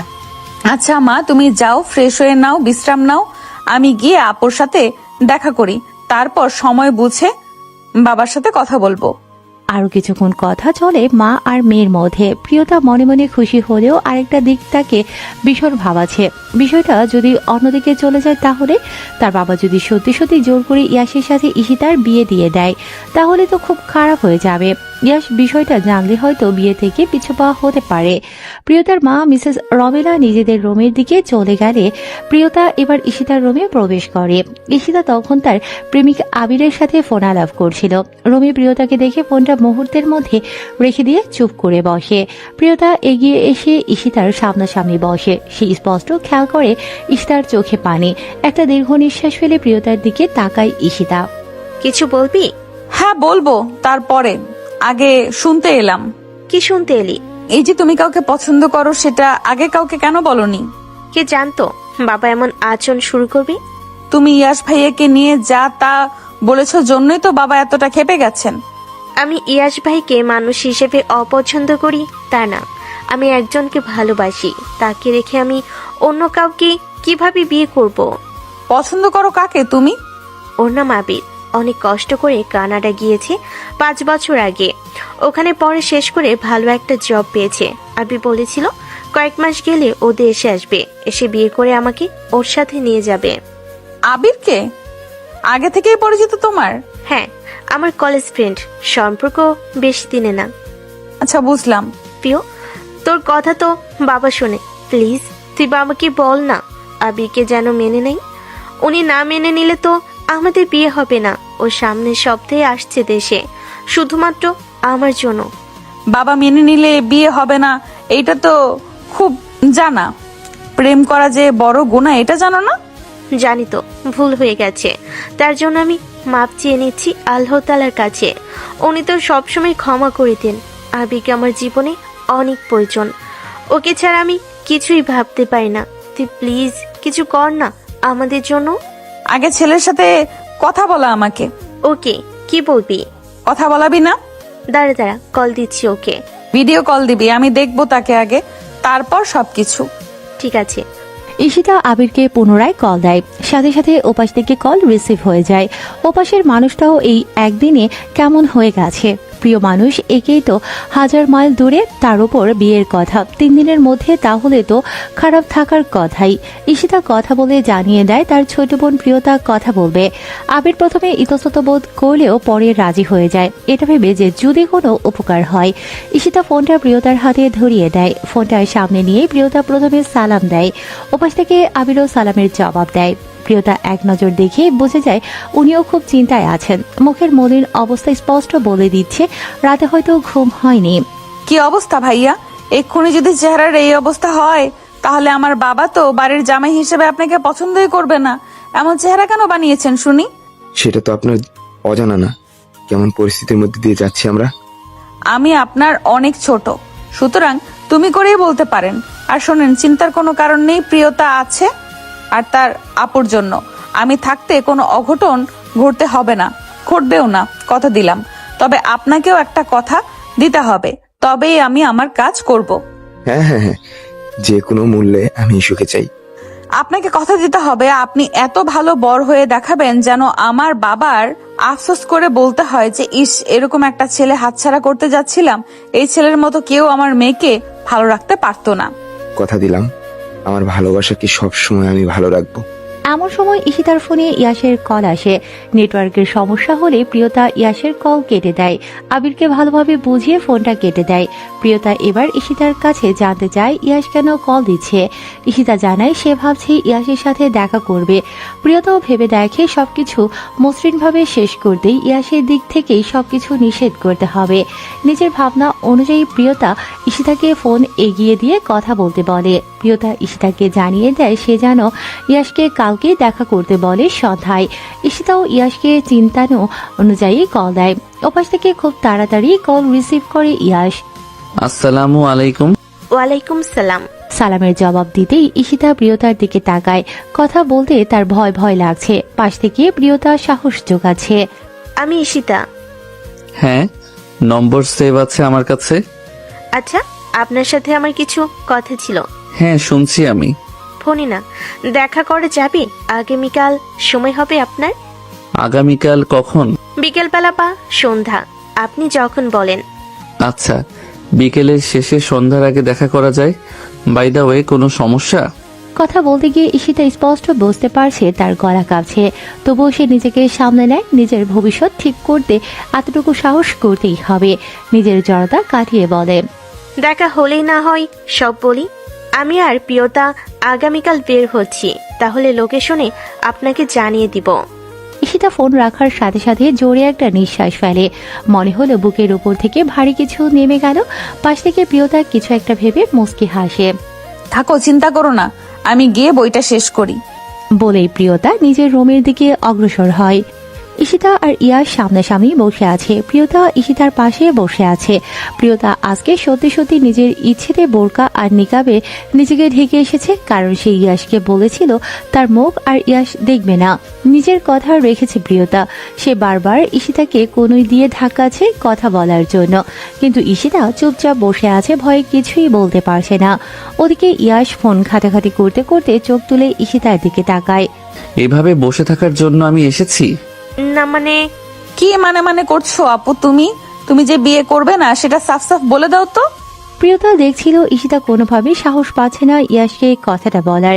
সে যতই বলুক সবাই ইয়াশকে যেমন ভয় পায় তেমন সেও ভেতরে ভেতরে ঠিকই ভয় পায়। সেজন্য প্রিয়তা কাজটা সহজ করে দিল। প্রিয়তার কথা শুনে ইয়াশ বড় বড় করে তাকায় প্রিয়তার দিকে। ওদিকে ঈশিতা চোখ বন্ধ করে আছে। ইয়াশ হাতের ফোনটা টেবিলের উপর রাখে, জিজ্ঞাসু চোখে ঈশিতার দিকে তাকায়। ঈশিতা তখনও চোখ খুলে অন্যদিকে তাকিয়ে আছে। তাহলে এই কথা আমি আগে থেকেই আন্দাজ করেছিলাম। বিয়েতে কি সমস্যা? অন্য কাউকে পছন্দ? না মানে, মানে না করে স্পষ্ট করে কথা বল। আমি তো ভয়ঙ্কর কোনো প্রাণী না যে আমাকে দেখে ভয় পাবি। কথাই বলতে পারবি না? ভাইয়া, আমার পরিবর্তে প্রিয়তা আপনাকে সবকিছুই বলুক। প্রিয় কেন বলবে? তোর কথা তুই বল। না মানে, আসলে আমার খুব ভয় লাগছে। তুই আমাকে সবকিছু ক্লিয়ার করে না বললে আমি 3 দিন পরের বিয়েটা কালকে করে নেব। না না, বলছি। হ্যাঁ বল। প্রিয়তা উঠে দাঁড়ায়, ঈশিতার দিকে তাকিয়ে বলে। আপু তোমরা কথা বলো, আমি একটু বাহির থেকে আসছি। ইয়াশ এবার প্রিয়তার দিকে রাগী চোখে তাকায়, ধমক দিয়ে বলে, এই এত বড় হয়েছিস, তো ছটপটে স্বভাবটা কোনোদিন যাবে না। একদম চুপ করে বস এখানে। 2 বোন একসাথে এসে একজন তো কথা বলতেই পারছে না, আর একজন উঠে চলে যাচ্ছে। তোদের এত বাহিরে ঘোরাঘুরি করার স্বভাব কেন? একদম চুপ করে এখানে বসে থাকবি। হ্যাঁ ঈশিতা বল, তুই তোর কথা বল। সেটা বাসায় বলিসনি? তুই কাউকে পছন্দ করিস, তাহলে তোর বাবা মা আমার সাথে কিভাবে বিয়ে ঠিক করে? আপনি তাদের কাছে খুব পছন্দনীয়। আপনি নাকি আমাকে ভালো রাখতে পারবেন এজন্য। কেন? যাকে ভালোবাসিস সে তোকে ভালো রাখতে পারবে না? আর তোদের বাবা মা কি তোদের স্বাধীনতা দেয় এটার জন্য যে সুযোগ পেলে তোরা হারাম সম্পর্কে জড়িয়ে পড়বি? তোদের এই জেনারেশনের সমস্যাটাই এটা। যেদিকেই তাকাই সেদিকেই ছেলে মেয়ের হারাম সম্পর্কের ছড়াছড়ি। মানে অন্য ধর্মের কথা বাদই দিলাম, এই কিছু নামে মাত্র মুসলিমরা বর্তমানে যা শুরু করেছে, তাদের মধ্যে ধর্মীয় জ্ঞান বিন্দুমাত্র নাই। আমি জানি ভাইয়া, ভুল করে ফেলেছি, আর সেটা আমি বুঝতে পারছি। কিন্তু কি করব বলেন? আমরা নিজেরাও চাচ্ছি খুব তাড়াতাড়ি এই হারাম সম্পর্ক থেকে বেরিয়ে নতুন একটা হালাল সম্পর্কে আমাদের ভালোবাসাকে রূপান্তর করতে, আর আপনার সহযোগিতা খুব প্রয়োজন। ইয়াশ মুখ গম্ভীর করে কিছুক্ষণ চুপ করে থাকে, তারপর টেবিলে রাখা ফোনটা হাতে নিয়ে দাঁড়িয়ে যায়। ঈশিতা আর প্রিয়তাকে উদ্দেশ্য করে বলে, আমি মামার সাথে কথা বলে নেব, চিন্তা করিস না। আমি মামার সাথে কথা বলে নেব।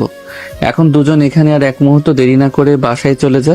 আমি আসছি, আমার কাজ আছে। আল্লাহ হাফেজ। ইয়াশ কথাগুলো বলে তাড়াতাড়ি করে রেস্টুরেন্ট থেকে বের হয়ে চলে যায়। ইয়াশ চলে যাওয়ার সাথে সাথে ঈশিতা আর প্রিয়তার মুখে হাসি ফুটে যায়। নাও এবার তোমার কাজ হয়ে গেল, আমাকে ট্রিটটা দাও তাড়াতাড়ি। প্রিয়তা হাসি মুখে কথাটা ঈশিতাকে বলে। ঈশিতা এবার ভাবুক মুখভঙ্গিতে প্রিয়তার দিকে তাকায়। তোকে খাওয়াবো তো অবশ্যই, তবে আমার একটা কথা জানার আছে। কি জানার আছে? তুই এত উঠে পড়ে লেগেছিস কেন আমার বিয়ে ভাঙতে? সবসময় তো আমার বিপক্ষে অবস্থান করতি। ভালো করলেও দোষ, তাই না? যাই গিয়ে ইয়াস ভাইকে বলি বিয়েটা না ভাঙতে। তুই কি এটা করতে পারবি? মানে? তুই ইয়াস ভাইকে পছন্দ করিস তাই না? কি বলছো তুমি? আমি কেন ওনাকে পছন্দ করতে যাব? তোর আচরণেই বুঝেছি গতকাল যে তুই ইয়াস ভাইকে পছন্দ করিস, আবার ভালোবাসতে পারিস। বুঝতে পারছি না আসল কাহিনীটা। বাজে কথা বলো না তো। তোমার কি মনে হয় ওইরকম একটা রাগী রাজনীতিবিদ লোক সব সময় নীতি শেখাতেই আছে, আর তার সাথে আমি আমার ভবিষ্যতের স্বপ্ন দেখবো? হ্যাঁ, দেখতে পারিস। তোর পরিবর্তন তো আমার চোখ এড়ায়নি। কি পরিবর্তন? এই যে রাতে ব্যাগে দেখলাম বোরখা নিকাব, রাতে নামাজ, ইসলামিক বই। এত পরিবর্তন কেন? ইয়াস ভাইয়ের মনের মতো হওয়ার চেষ্টা করছিস? মোটেও না। বইটা পড়তে ভালো লাগছে, কেমন ভয় ভয় লাগছিল।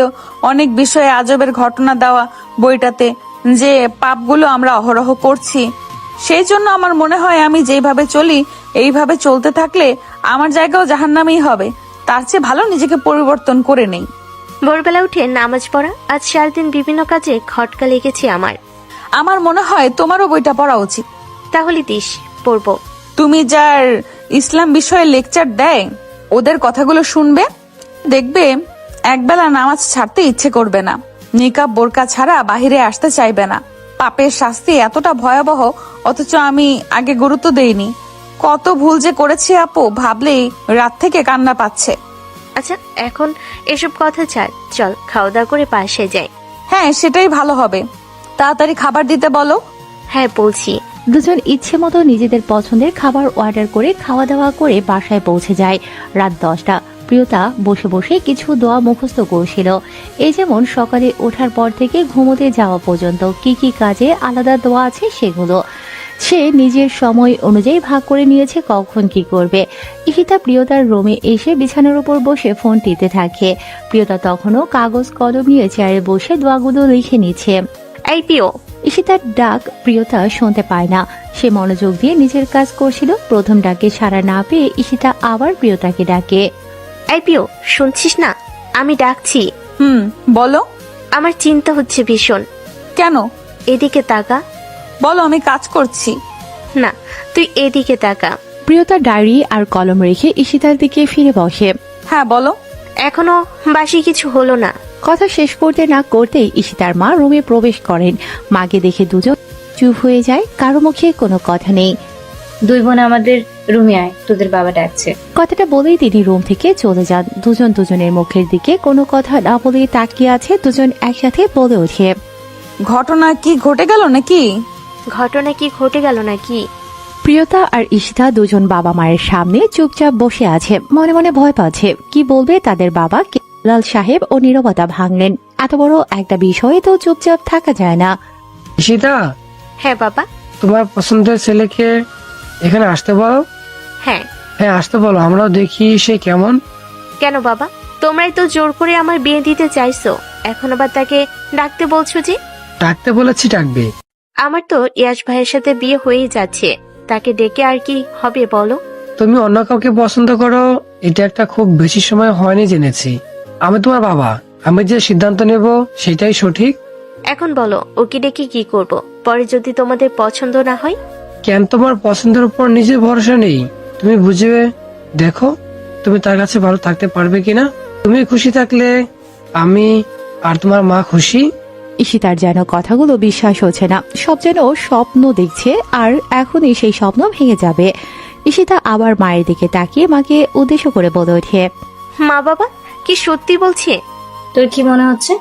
মনে হচ্ছে ভুল শুনছি আমি। ভুল শুনছো না, ছেলেটার ছবি দেখাও। আর সে কবে আসবে? বাবা, সে এই সপ্তাহের মধ্যেই চলে আসবে। ঈশিতা ফোন থেকে তার প্রিয় মানুষটার ছবি দেখায়, কলে কথাও বলায় সে সাহস করে। ঈশিতা পরিবেশ দেখে বুঝতে পারে তার বাবারও পছন্দ হয়েছে। একটা জিনিস ভাববার বিষয়, আর তা হচ্ছে ইয়াসকে সব বলে দিয়েছে। তাহলে তাদের বাবা রাগ না করে মেনে নিল। অবিশ্বাস্য ব্যাপার যেন এটা। প্রিয় মা, তোর সাথে কিছু কথা ছিল। বাবার এমন কথায় প্রিয়তা তার বাবার দিকে তাকায়। সে ভাবছে তাকে আবার কি বলবে এখন। ঈশিতা মনে মনে হয়তো কিছু আন্দাজ করতে সক্ষম হয়েছে, তাই সে মিটিমিটি হাসে। প্রিয়তার হাত ধরতে প্রিয়তা বাবার দিক থেকে বোনের দিকে তাকায়।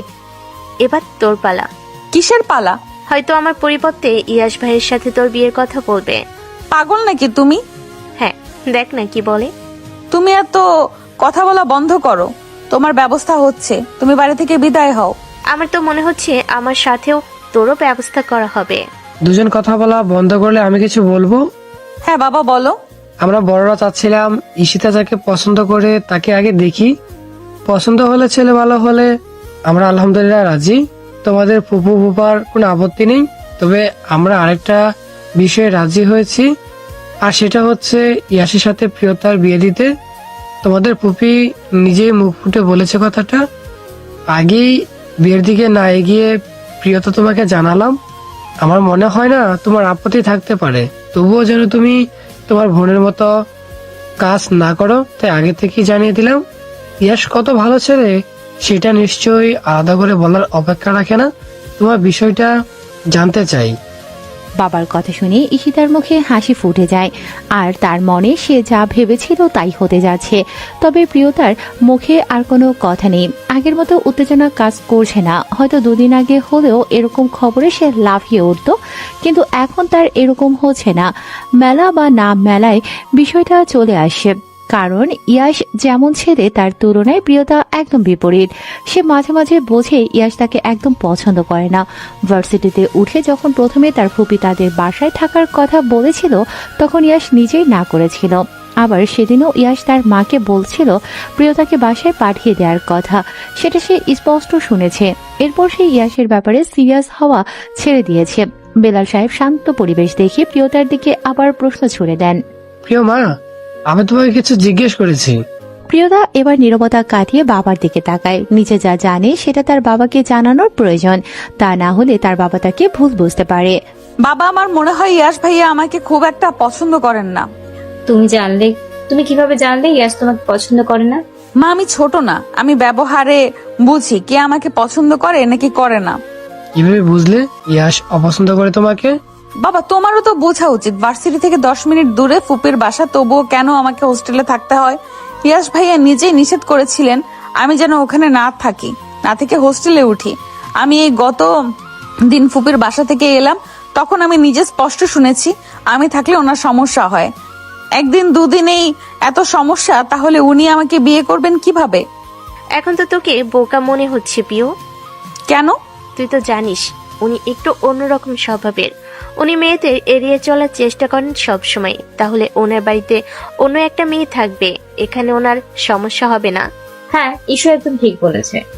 জানি না, তবে আমার মনে হয় উনি আমাকে পছন্দ করেন না। আমি ইয়াসের সাথে কথা বলে দেখবো। বাবা, বিষয়টা একটু কেমন কেমন যেন হয়ে যাচ্ছে না? প্রথমে বড় আপুর সাথে বিয়ে ঠিক করলে ওটা হচ্ছে না বিধায় আমার সাথে বিয়ের কথা বলছো। উনি তো মনে করতেই পারেন যে তুমি ওনার ঘাড়ে আমাকে গছিয়ে দিচ্ছ। তুই একটু বেশি ভাবছিস। এরকম কিছুই ভাববে না প্রিয়। আমার মনে হলো তাই বললাম। আমার আলাদা কোনো পছন্দ নেই যে তার কথা শুনবো। তোমাদের উপর আমার ভরসা আছে, তবে আমি যা বললাম তা একটু ভেবে দেখো তোমরা। প্রিয়তা রুম থেকে বেরিয়ে নিজের রুমে আসে। একদিক দিয়ে তার ভালো একটা অনুভূতি কাজ করছে, আরেকদিকে খারাপও লাগছে, কারণ ইয়াসের কোনো ব্যবহারই সে কখনোই পছন্দের আভাস পর্যন্ত পায়নি। কয়েকদিন কেটে গিয়েছে, বাড়িতে প্রিয়তার সামনে ইয়াসের সাথে বিয়ের ব্যাপারে আর কোনো কথা বলেনি কেউ।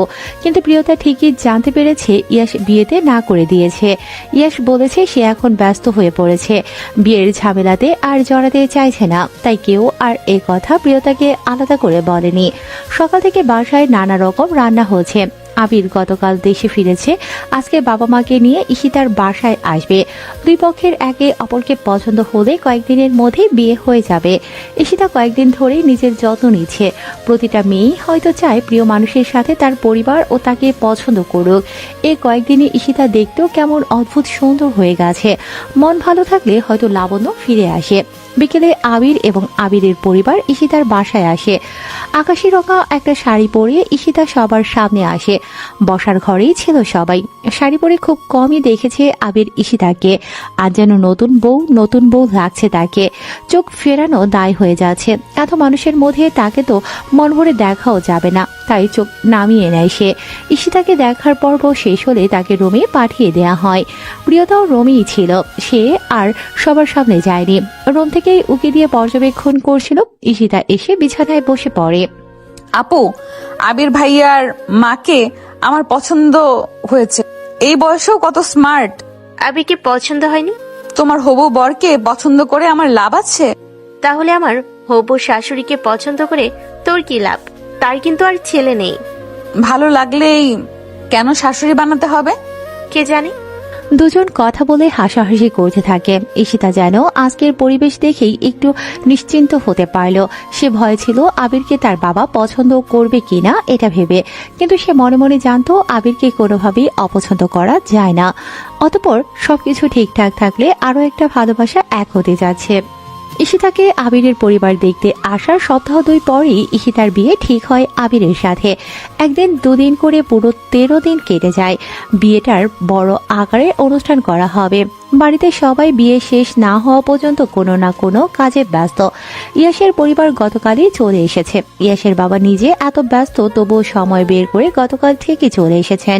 সবাই গতকাল চলে আসার সময় ইয়াস বলে দিয়েছিল আজ সকালে চলে আসবে, কারণ বিয়ে বাড়িতে ছেলে মানুষের প্রয়োজন হয়। তার সাথে 2-3টা ছেলেকে নিয়ে আসার কথাও ছিল, কিন্তু সে সকালে জানালো আসতে পারবে না। এই তো সকালে অবনী আর প্রিয়তা তাদের কাজ করছিল। এমন সময় ইয়াস অবনীকে কল দেয়। অবনী ফোন থেকে দূরে থাকায় প্রিয়তা টেবিলের উপর থেকে ফোন নিয়ে অবনীকে দেওয়ার সময় ফোনের স্ক্রিনে তাকিয়ে দেখি ইয়াস কল দিয়েছে। সে সাথে সাথে আর দেরি না করে অবনীর হাতে ফোনটা দিয়ে দেয়। ইয়াস কল দিয়েছে দেখে অবনী তাড়াতাড়ি ফোন রিসিভ করে। ওয়ালাইকুম আসসালাম ভাইয়া। ওয়ালাইকুম আসসালাম, কি করছিস? এই তো ভাইয়া, আমি আর প্রিয়তা একটু কাজ করছিলাম। বিয়ে বাড়ি বোঝোই তো, তুমি কখন আসবে? আমি তো আসতে পারবো না, এটা জানানোর জন্যই কল দিয়েছি। কেন, কি হয়েছে? বাবা কোথায়? বাবা হয়তো মামার সাথে কাজ করছে। কেন, কথা বলবে? হ্যাঁ, বাবাকে প্রয়োজন। কল দাও। ফোন বন্ধ বলছে। তুই একটু তোর ফোনটা বাবার কাছে নিয়ে যা। আচ্ছা দাঁড়াও, আমি নিয়ে যাচ্ছি।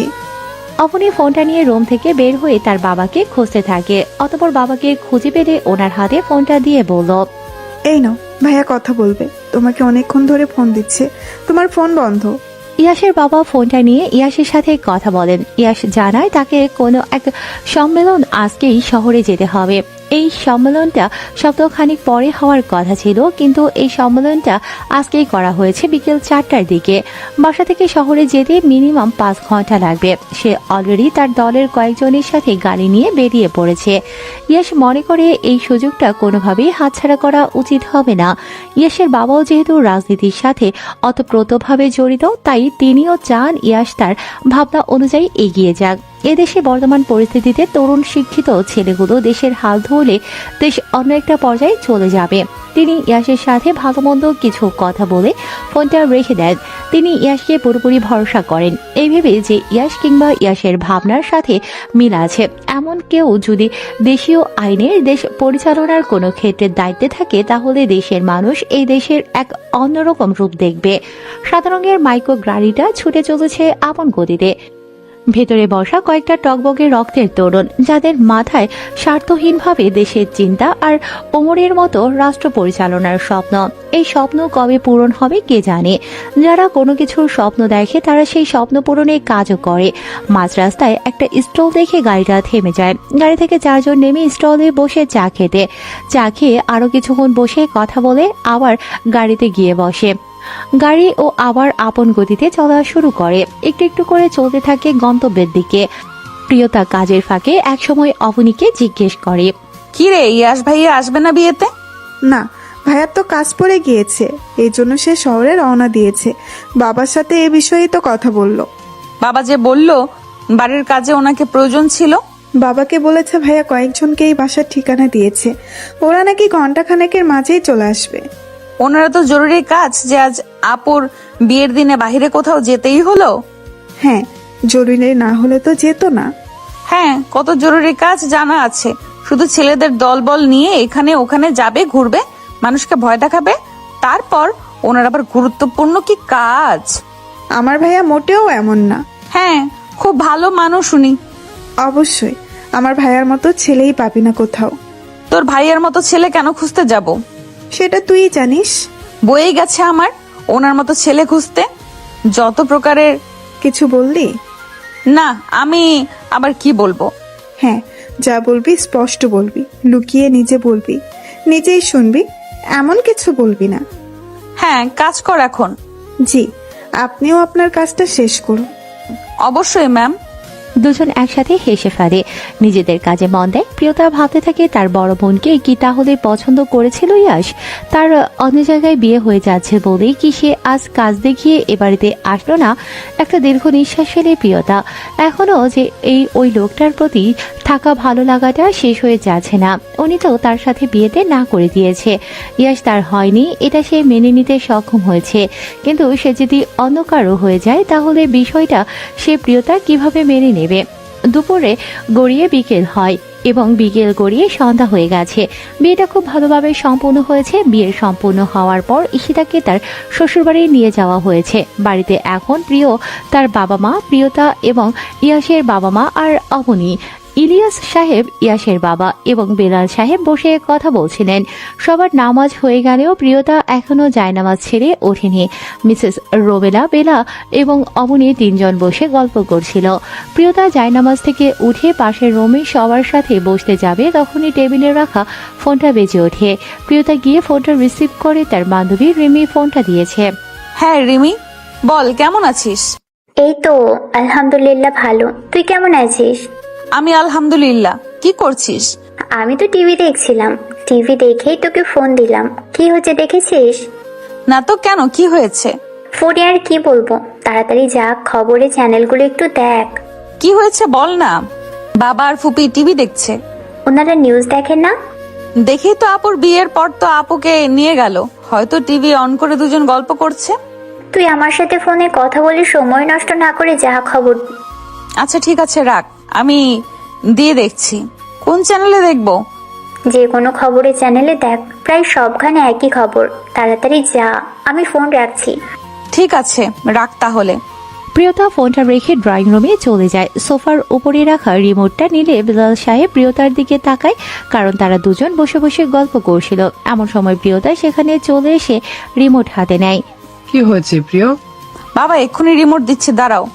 সে না হয় পরে দাও, কিন্তু এভাবে এসে রিমোট নিলে যে কিছু হয়েছে? বাবা, রিমি মানে আমার বান্ধবী কল দিয়েছিল, বলল খবরের চ্যানেলে দেখতে তাড়াতাড়ি। খবরের চ্যানেল? হ্যাঁ বাবা, দেখি একটু কি হয়েছে। হ্যাঁ দাও তো। প্রিয়তা এবার একটা খবরের চ্যানেলে দেয়। সেখানে লাইভ হচ্ছিল কোনো একটা জায়গার। কয়েক মিনিট দেখার পরও কেউ কিছু বুঝতে পারছে না কি হচ্ছে সেখানে। আরো কিছুক্ষণ দেখার পর স্পষ্ট দেখে ইয়াশ এবং তার সাথের কয়েকজনকে পুলিশ ধরে নিয়ে যাচ্ছে। ইয়াশের কপাল থেকে রক্ত ঝরছে। ইয়াশের এমন অবস্থা দেখে প্রিয়তা জোরে একটা চিৎকার দেয়। প্রিয়তার চিৎকার শুনে রুম থেকে সবাই বেরিয়ে আসে। প্রিয়তার বাবা এবং ইয়াশের বাবা সোফা থেকে উঠে দাঁড়ায়। ইয়াশের বাবা ইলিয়াস সাহেব মাথা ঘুরে আবার সোফাতেই পড়ে যান। সবার একটাই প্রশ্ন, কি হয়েছিল ওখানে? ইয়াশের এই অবস্থা কেন? কিছু সময় পেরিয়ে গিয়েছে। বাড়ির পরিবেশ এখন থমথমে।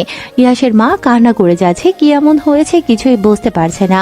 ইলিয়াস সাহেব কান্না থামাতে বলেন, কারণ খবর শুরু হতে যাচ্ছে, এবারে হয়তো কিছু একটা জানা যাবে।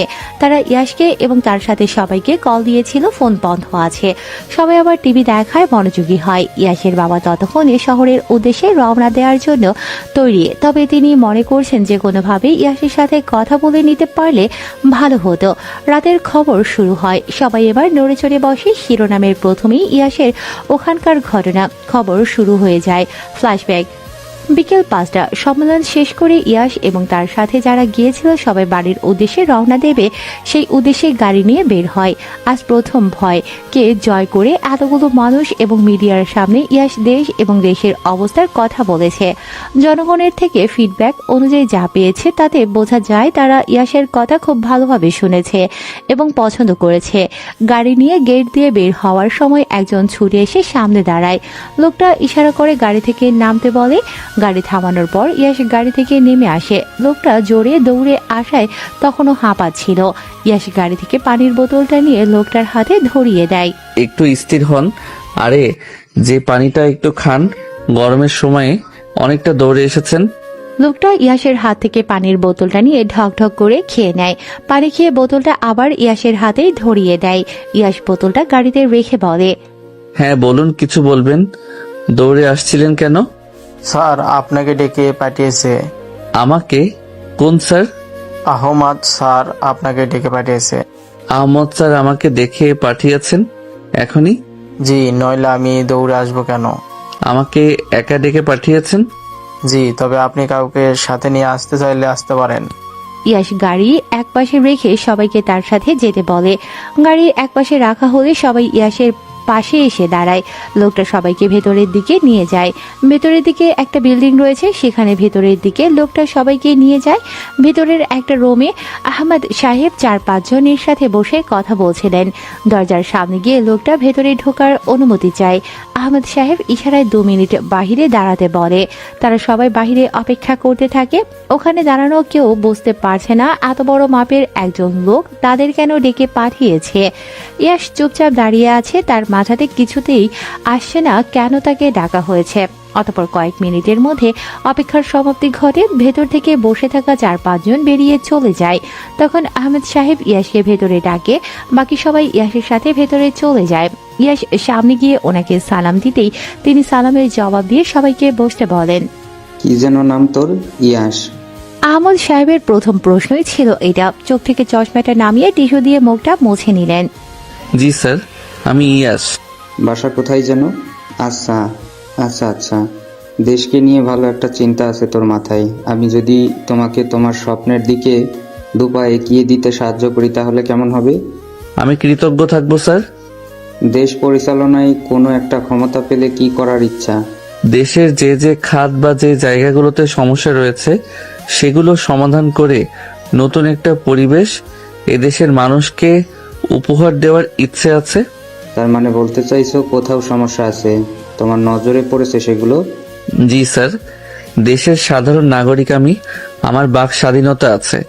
দেশের কোনো কিছু খারাপ লাগলে আমার বলার অধিকার আছে বলে আমি মনে করি।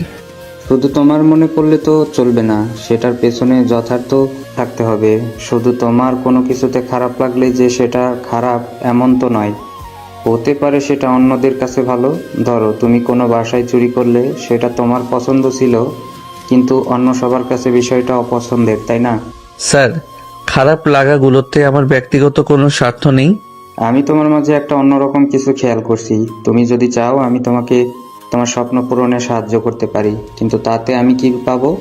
আমার কাছ থেকে ভালোবাসা আর কৃতজ্ঞতা ছাড়া কি বা দেওয়ার আছে স্যার? তোমার থেকে তেমন কিছু চাই না, তোমার কাছে একটা জিনিস চাইবো। জি স্যার। ভালো একটা ভবিষ্যৎ দিতে পারবে। স্যার, আমি আমার সবটা দিয়ে চেষ্টা করব। আজ আর 8 ঘন্টা পর একটা মিটিং আছে, সেখানে তুমি আমার পরবর্তীতে যাবে। স্যার, আপনার পরিবর্তে? পরবর্তীতে বলবে আচ্ছা চলো আমিও যাব। তুমি আমার সাথে যাবে, ওখানে বড় বড় ব্যক্তিবর্গ থাকবে। আলোচনা সভায় মূলত কিছু সমস্যা বা ভালো কিছু হয়েছে এমন কিছু বিষয় সম্পর্কে। বাকি কথা গাড়িতে আলোচনা হবে। চলো, সময় হয়ে যাচ্ছে। এক প্রকার তাড়াহুড়ো করে সবাই বেরিয়ে পড়ে। ইয়াশ এবং তার সাথে যারা আছে তারা কেউই জানে না তারা কোথায় যাচ্ছে, কেন যাচ্ছে এবং গেলে কি হবে। সবার মাথায় একটাই চিন্তা ঘুরপাক খাচ্ছে, আদৌ কি ওখানে যাওয়া ঠিক হচ্ছে? এত চিন্তা মাথায় নিয়ে সবাই গাড়িতে গিয়ে ওঠে। আহমেদ সাহেবের গাড়িকে অনুসরণ করে ইয়াশদের গাড়ি চলতে থাকে। সন্ধ্যা 7টায় মাগরিবের নামাজের কিছুক্ষণ পর আলোচনা সভা শুরু হয়। সেখানে অনেক জায়গার অনেক মানুষ এসে অংশ নিয়েছে। একে একে কয়েকজনকে তাদের চোখে পড়া বা মনে হওয়া সমস্যা তুলে ধরতে মনে হয় যেন সরকার বা যারা দেশ পরিচালনার কাজে আছে তারা যেন সেই বিষয়গুলোতে লক্ষ্য রাখতে পারে। শেষের দিকে ইয়াশকেও সুযোগ দেওয়া হয়, কিন্তু তার কথা বলা শুরু করলে কয়েকজন শান্ত পরিবেশ অশান্ত হয়ে ওঠে। পরবর্তীতে পরিবেশের অশান্ত অবস্থা দেখে ইয়াশকে বসিয়ে দেওয়া হয়। সেখানে সাংবাদিক সহ অনেকেই ছিলেন। তাদের মধ্যে একজন কোনো কিছুর পরোয়া না করে অশ্রাব্য ভাষায় গালি দিয়ে ফেলে। ইয়াশের সাথে থাকা ছেলেগুলো দুজন জবাব দিলে পরিস্থিতি আরো খারাপ হয়ে যায়। এক পর্যায়ে কোনো মতে আলোচনার সভা বন্ধ রাখা হয়। সবাই যার যার মতো বেরিয়ে যায়। বেরোনোর সময় একজন ইচ্ছে করে ইয়াসকে ধাক্কা দেয়। ইয়াস তাল সামলাতে না পেরে দেয়ালের সাথে গিয়ে আরেকবার ধাক্কা খায়। কপাল গিয়ে একদম দেয়ালের সাথে লাগে, রক্ত দেখা যায়। ইয়াসের সাথে থাকা একজন গিয়ে ধাক্কা দেওয়া লোকটার হাত ধরে, ছেলেটা তাকেও ধাক্কা দেয়। এভাবে দুজনের মধ্যে হাতাহাতি লেগে যায়। ইয়াস এবং পাশে থাকা বাকি সবাই থামাতে যায়। কিছুক্ষণের মধ্যে থেমেও যায়, কিন্তু ততক্ষণে বাহির থেকে পুলিশ এসে কয়েকজনকে নিয়ে যায়, সাথে ইয়াসকেও। এগুলো প্রতিটি টিভি চ্যানেলে সরাসরি দেখানো হয়। ইয়াসের সবগুলো কথা আলোচনার সবাই কয়েকজন পছন্দ না করলেও দেশের অধিক মানুষ তা পছন্দ করে। ইয়াস কথায় কথায় বলেছিল তার ইচ্ছের কথা, সমস্যার সমাধানের কথা, যে কথাগুলো মানুষের মনে দাগ কেটে যায়। ইয়াসের বাসা থেকে শহরের উদ্দেশ্যে বের হবেন, ঠিক তখনই ইয়াসের নম্বর থেকে কল আসে। তিনি সাথে সাথে কল রিসিভ করেন। আসসালামু আলাইকুম বাবা। ওয়ালাইকুম সালাম। কি অবস্থা তোমার? কিছুক্ষণ আগে টিভিতে সব দেখলাম, প্রিয়তা এসে খবরের চ্যানেল না দিলে তো জানতেই পারতাম না। আমি কি আসবো তোমার কাছে? কোথায় আছো এখন তুমি? বাবা শান্ত হন, আমি একদম ঠিক আছি। থানায় নিয়ে আসা হয়েছিল আমাদের, যারা ঝামেলা করেছে তারা ক্ষমা চেয়েছে। আমরা খুব তাড়াতাড়ি বাড়ি ফিরবো। আচ্ছা, কোথায় আছো এখন? আমরা থানা থেকে বের হলাম। এখন কি অন্য কোথাও যেতে হবে? না বাবা, সামনে সাংবাদিক আছে, তাদের সাথে সাক্ষাৎ করে তারপর যেতে হবে। আচ্ছা, সাবধানে চলে এসো। ইয়াসের সাথে কথা বলে ইলিয়াস সাহেব সবাইকে আশ্বাস দেন যে সবকিছু ঠিক আছে, চিন্তার কোনো বিষয় নেই। প্রিয়তা নামাজ শেষ করে মাত্রই ড্রয়িং রুমে আসে, আর এসে ইলিয়াস সাহেবের কথা শুনে স্বস্তির একটা নিঃশ্বাস ফেলে। তার মোনাজাত বিফলে যায়নি, ইয়াস ঠিক আছে। সে আল্লাহকে শুকরিয়া জানায়। আল্লাহ চাইলে কি না করতে পারে। সবাই এখন ইয়াসের অপেক্ষায় সময় পার করা শুরু করে। রাত প্রায় 1টা, বাড়ির কারো চোখে ঘুম নেই। ইয়াস কিছুক্ষণ আগেই এসেছে। ইয়াসের মা ইয়াসের কপালের জায়গাটা পরিষ্কার করে দিয়েছে। সবাই এক জায়গাতেই দাঁড়িয়ে বা বসে আছে, সেখানে নেই শুধু প্রিয়তা। তাদের থেকে দূরে নিজের রুমের দরজার কাছ থেকে সে উকি দিয়ে দেখছে। তার চোখ দুটো টলমল করছে। হঠাৎ ইয়াস তার দিকে তাকালেই সে রুমের ভিতরে ঢুকে যায়। ইয়াস বুঝতে পারে প্রিয়তা ওখানে দাঁড়িয়েছিল, কিন্তু এখানে সবাই আছে, সে কেন আসে না এটা ভাবতে থাকে। ইয়াস ভাবতে থাকে প্রিয়তার সাথে তার মামা আর বাবা মা বিয়ের কথা বলেছিল। এটা কি প্রিয়তাও জানতো? সে নিষেধ করে দিয়েছে বলে কি প্রিয়তা তার কাছে আসে না? ইয়াস সেদিন প্রিয়তার বলা কথাটা তেমন মাথায় নেয়নি। কেন বলেছিল সেটাও জানতো না। ইয়াসের মা ইয়াসকে নিয়ে গিয়ে খাওয়ার জন্য বসিয়ে দেন। অনেক রাত হয়ে গেছে, সারাদিন এখানে ওখানে যাওয়ায় বাহিরে থাকায় ঠিকমতো খাওয়া দাওয়া হয়নি। ইয়াসও খাওয়া শুরু করে। তোমার আর এসব কাজে যেতে হবে না, এসব বাদ দাও, আমার ব্যবসায় হাত লাগাও। বাবা এসব কি বলছো? ঠিকই তো বলেছি ইয়াস। বাবা এই ঝামেলা বেঁধেছে কারণ আমি সঠিক ছিলাম। আমি তাদের কথায় তাল মিলিয়ে কথা বলিনি, সেজন্য এমন হয়েছে। তবু আমি চাই তুমি এসবে আর না জড়াও। আচ্ছা, আপাতত পরিবেশ ঠিক হোক।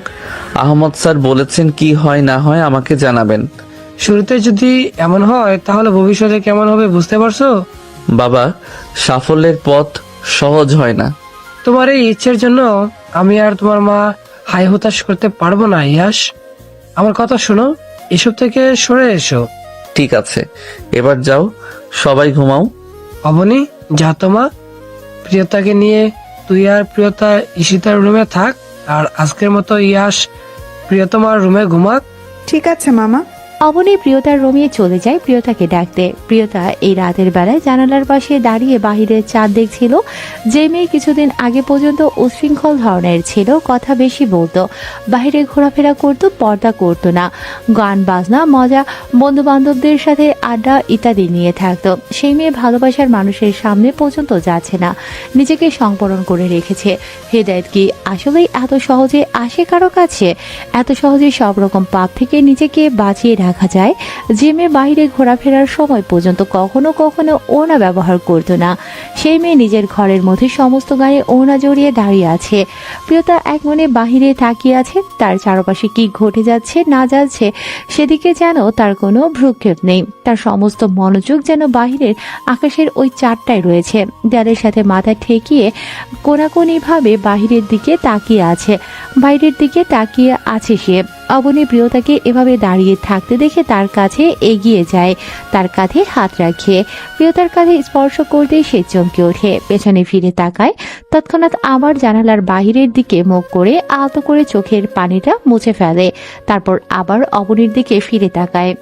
কিরে তুই? হ্যাঁ আমি। তুই কি কান্না করছিলি? না তো, কান্না কেন করব? দ্বিতীয়বার ওদিকে ঘুরে চোখের পানি যে মুছে ফেললি? না না, এমনিও দিতে হয়েছিল। কি করছে সবাই, শুয়ে পড়ছে? না, মামা বলল আমাকে আর তোকে ঈশিতা আপুর রুমে ঘুমাতে। ইয়াশ ভাইয়া তোর রুমে এখানে ঘুমাবে। হ্যাঁ ভাইয়া তো ভালো আছে, তুই গেলি না কেন ওখানে? না এমনি যাইনি, ভালো লাগছিল না। শরীর খারাপ লাগছে? না এমনি মন খারাপ লাগছে। মন খারাপের অসুখ ঠিক করার ওষুধ হবে? কি ব্যাপার, প্রেমে পড়েছো নাকি?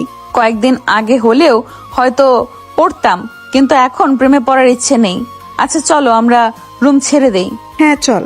প্রিয়তা আর অবনী ঈশিতার রুমে চলে যায়। এতক্ষণে সবাই ধীরে ধীরে নিজেদের রুমে যাওয়া শুরু করেছে। ইয়াশ সোফায় বসে আছে, প্রিয়তা আর অবনী পাশের রুমে চলে গেলে ইয়াশ প্রিয়তার রুমে যায়। ইয়াশ রুমে গিয়ে বিছানায় বসে পড়ে, পকেট থেকে ফোন বের করে দেখে তার ফোনে চার্জ নেই। এদিকে ওদিকে তাকিয়ে চার্জার খুঁজে পায় না, তখন অবনীকে ডাক দেয়। পাশের রুম থেকেই ইয়াশের ডাক শুনে প্রিয়তা অবনীকে তার ভাইয়ের কাছে পাঠিয়ে দেয়। অবনীও ইয়াশের ডাক শুনে তাড়াতাড়ি চলে আসে। হ্যাঁ ভাইয়া বলো। আমার ফোনে চার্জ নেই, চার্জারটা কোথায় খুঁজে পাচ্ছি না তো। দাঁড়াও আমি দিচ্ছি। এই নে, ফোনটা নে, একটু চার্জে লাগিয়ে দে। আচ্ছা দাও। এই শোন তো, হ্যাঁ বলো। প্রিয়তার কিছু হয়েছে না? মানে রুমে একা একা ছিল, দেখলাম আমি আসার পর আসলো না, সবাই আমার কাছে ছিল, কিন্তু প্রিয়তা গেল না যে। হ্যাঁ আমিও বিষয়টা খেয়াল করেছি। আমি রুমে এসে দেখি ও জানালা দিয়ে বাহিরের দিকে তাকিয়ে আছে, হয়তো কান্নাও করছিল।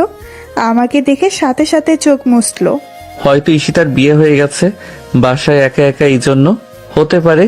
আচ্ছা যা, অনেক রাত হয়ে গেছে, এখন ঘুমা, সকালে উঠে নামাজ পড়বি।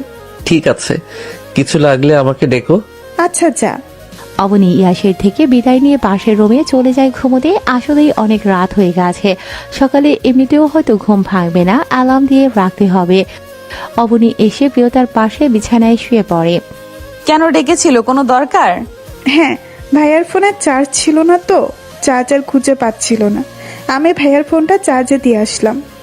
আচ্ছা ঘুমা তাহলে, অনেক রাত হয়ে গেছে। হ্যাঁ তুইও ঘুমা। হুম। দুজনের এত রাতে নিজেদের মধ্যে কথা বলা বলি না করে ঘুমিয়ে পড়ে। সকালে নাস্তা করেই ইয়াশ এবং তার বাবা মা অবনী সবাই বাড়ি ফিরে যায়, কারণ ঈশিতার শ্বশুর বাড়ি থেকে বলেছে তারা 7 দিন পর বাসায় এসে ঘুরে যাবে। সকাল সকাল সবাই বাসায় ফিরে যায়। ইয়াশ ভোরবেলা প্রিয়তার ব্যবহারে খুব অবাক হয়েছিল। হঠাৎ কারো পায়ের শব্দে ঘুম ভেঙে যায়। ঘুম ভেঙে গেলেও সে চুপচাপ চোখ বন্ধ করে শুয়ে থাকে। কেউ এসে মাথার পাশে অনেকক্ষণ দাঁড়িয়ে আছে, সে এটা বুঝতে পারে। মাথার পাশে দাঁড়িয়ে কেউ কান্না করছে, সে শব্দও বুঝতে পারছে। কিছুক্ষণ পর আবার পায়ের শব্দ পায়, তার মানে সে চলে যাচ্ছে। তখন ইয়াশ তাকিয়ে দেখে প্রিয়তা, তখনই সে তাকে ডাক দেয়। প্রিয়তার সাথে সাথে দাঁড়িয়ে যায়, সে এটা আশা করেনি। সামনের দিকে আর না এগিয়ে পেছনের দিকে ফিরে তাকায়। কি করছিলি এখানে? না মানে হ্যাঁ কি? আমি ডায়েরি নিতে এসেছিলাম। নিয়েছিস? হ্যাঁ নিয়েছি। এই ভোরবেলা ডায়েরি দিয়ে কি হবে? একটু দরকারের জন্য নিতে এসেছিলাম। রাতে সবাই আমাকে নিয়ে ব্যস্ত ছিল, তুই আসলি না কেন? ইয়াশের এই প্রশ্নের কি জবাব দেবে সেটাই ভাবছে। সে যে রাতে তার সামনে যেতে পারেনি বলে মনটা খসখস করছিল, ঘুম আসছিল না, তাই দেখতে এসেছিল এক নজর। সেটা তো তাকে জানানো যাবে না। কি হলো? আমি কিছু জিজ্ঞেস করেছি? ভালো লাগছিল না জন্য রুম থেকে বের হইনি। তুই জানিস না, একটা রুমে যখন একটা পুরুষ একা থাকে সেখানে একা যেতে নেই।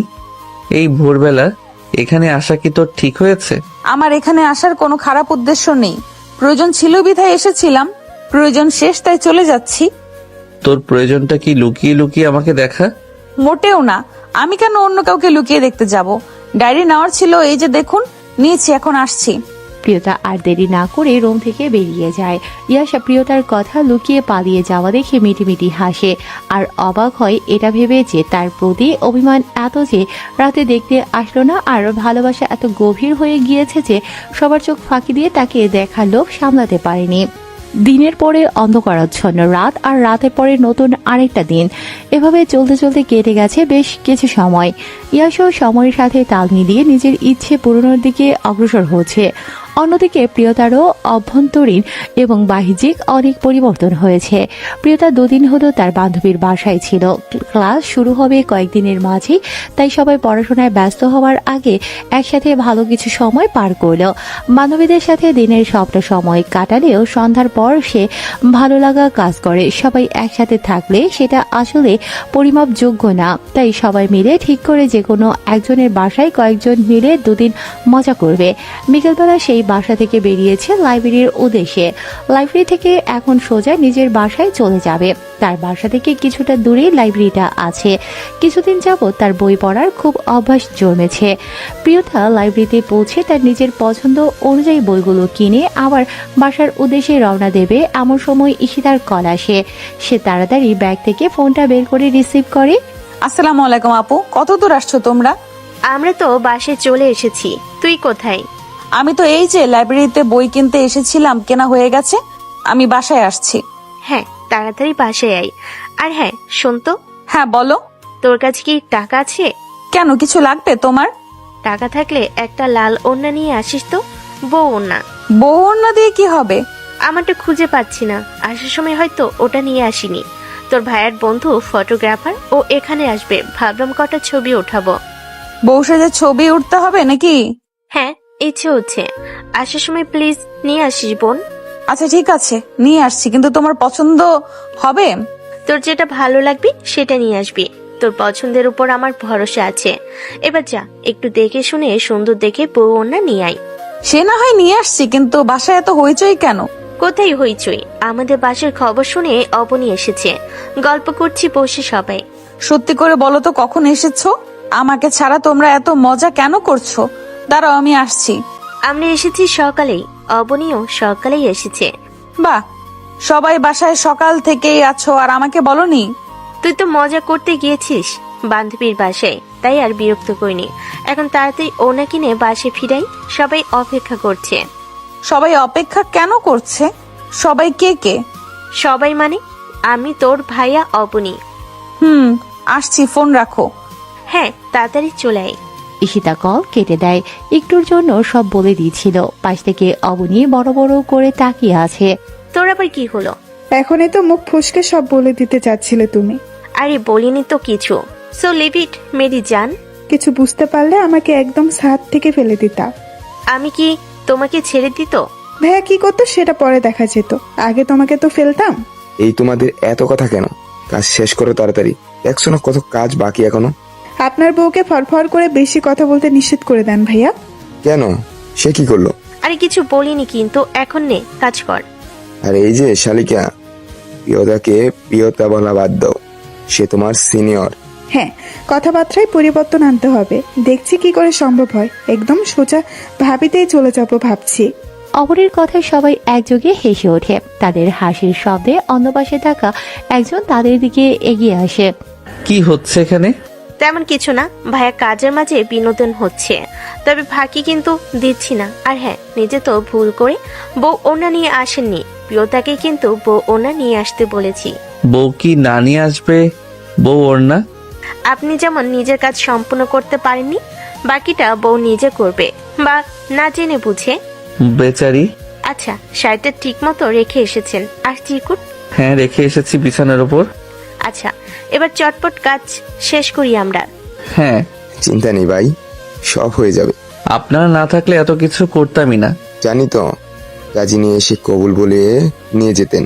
একমাত্র শালিকা বলে কথা, এমনি এমনি এত নিরামিষ ভাবে কিভাবে যেতে দেই? বেচারি অবাকের চরম পর্যায়ে চলে যাবে।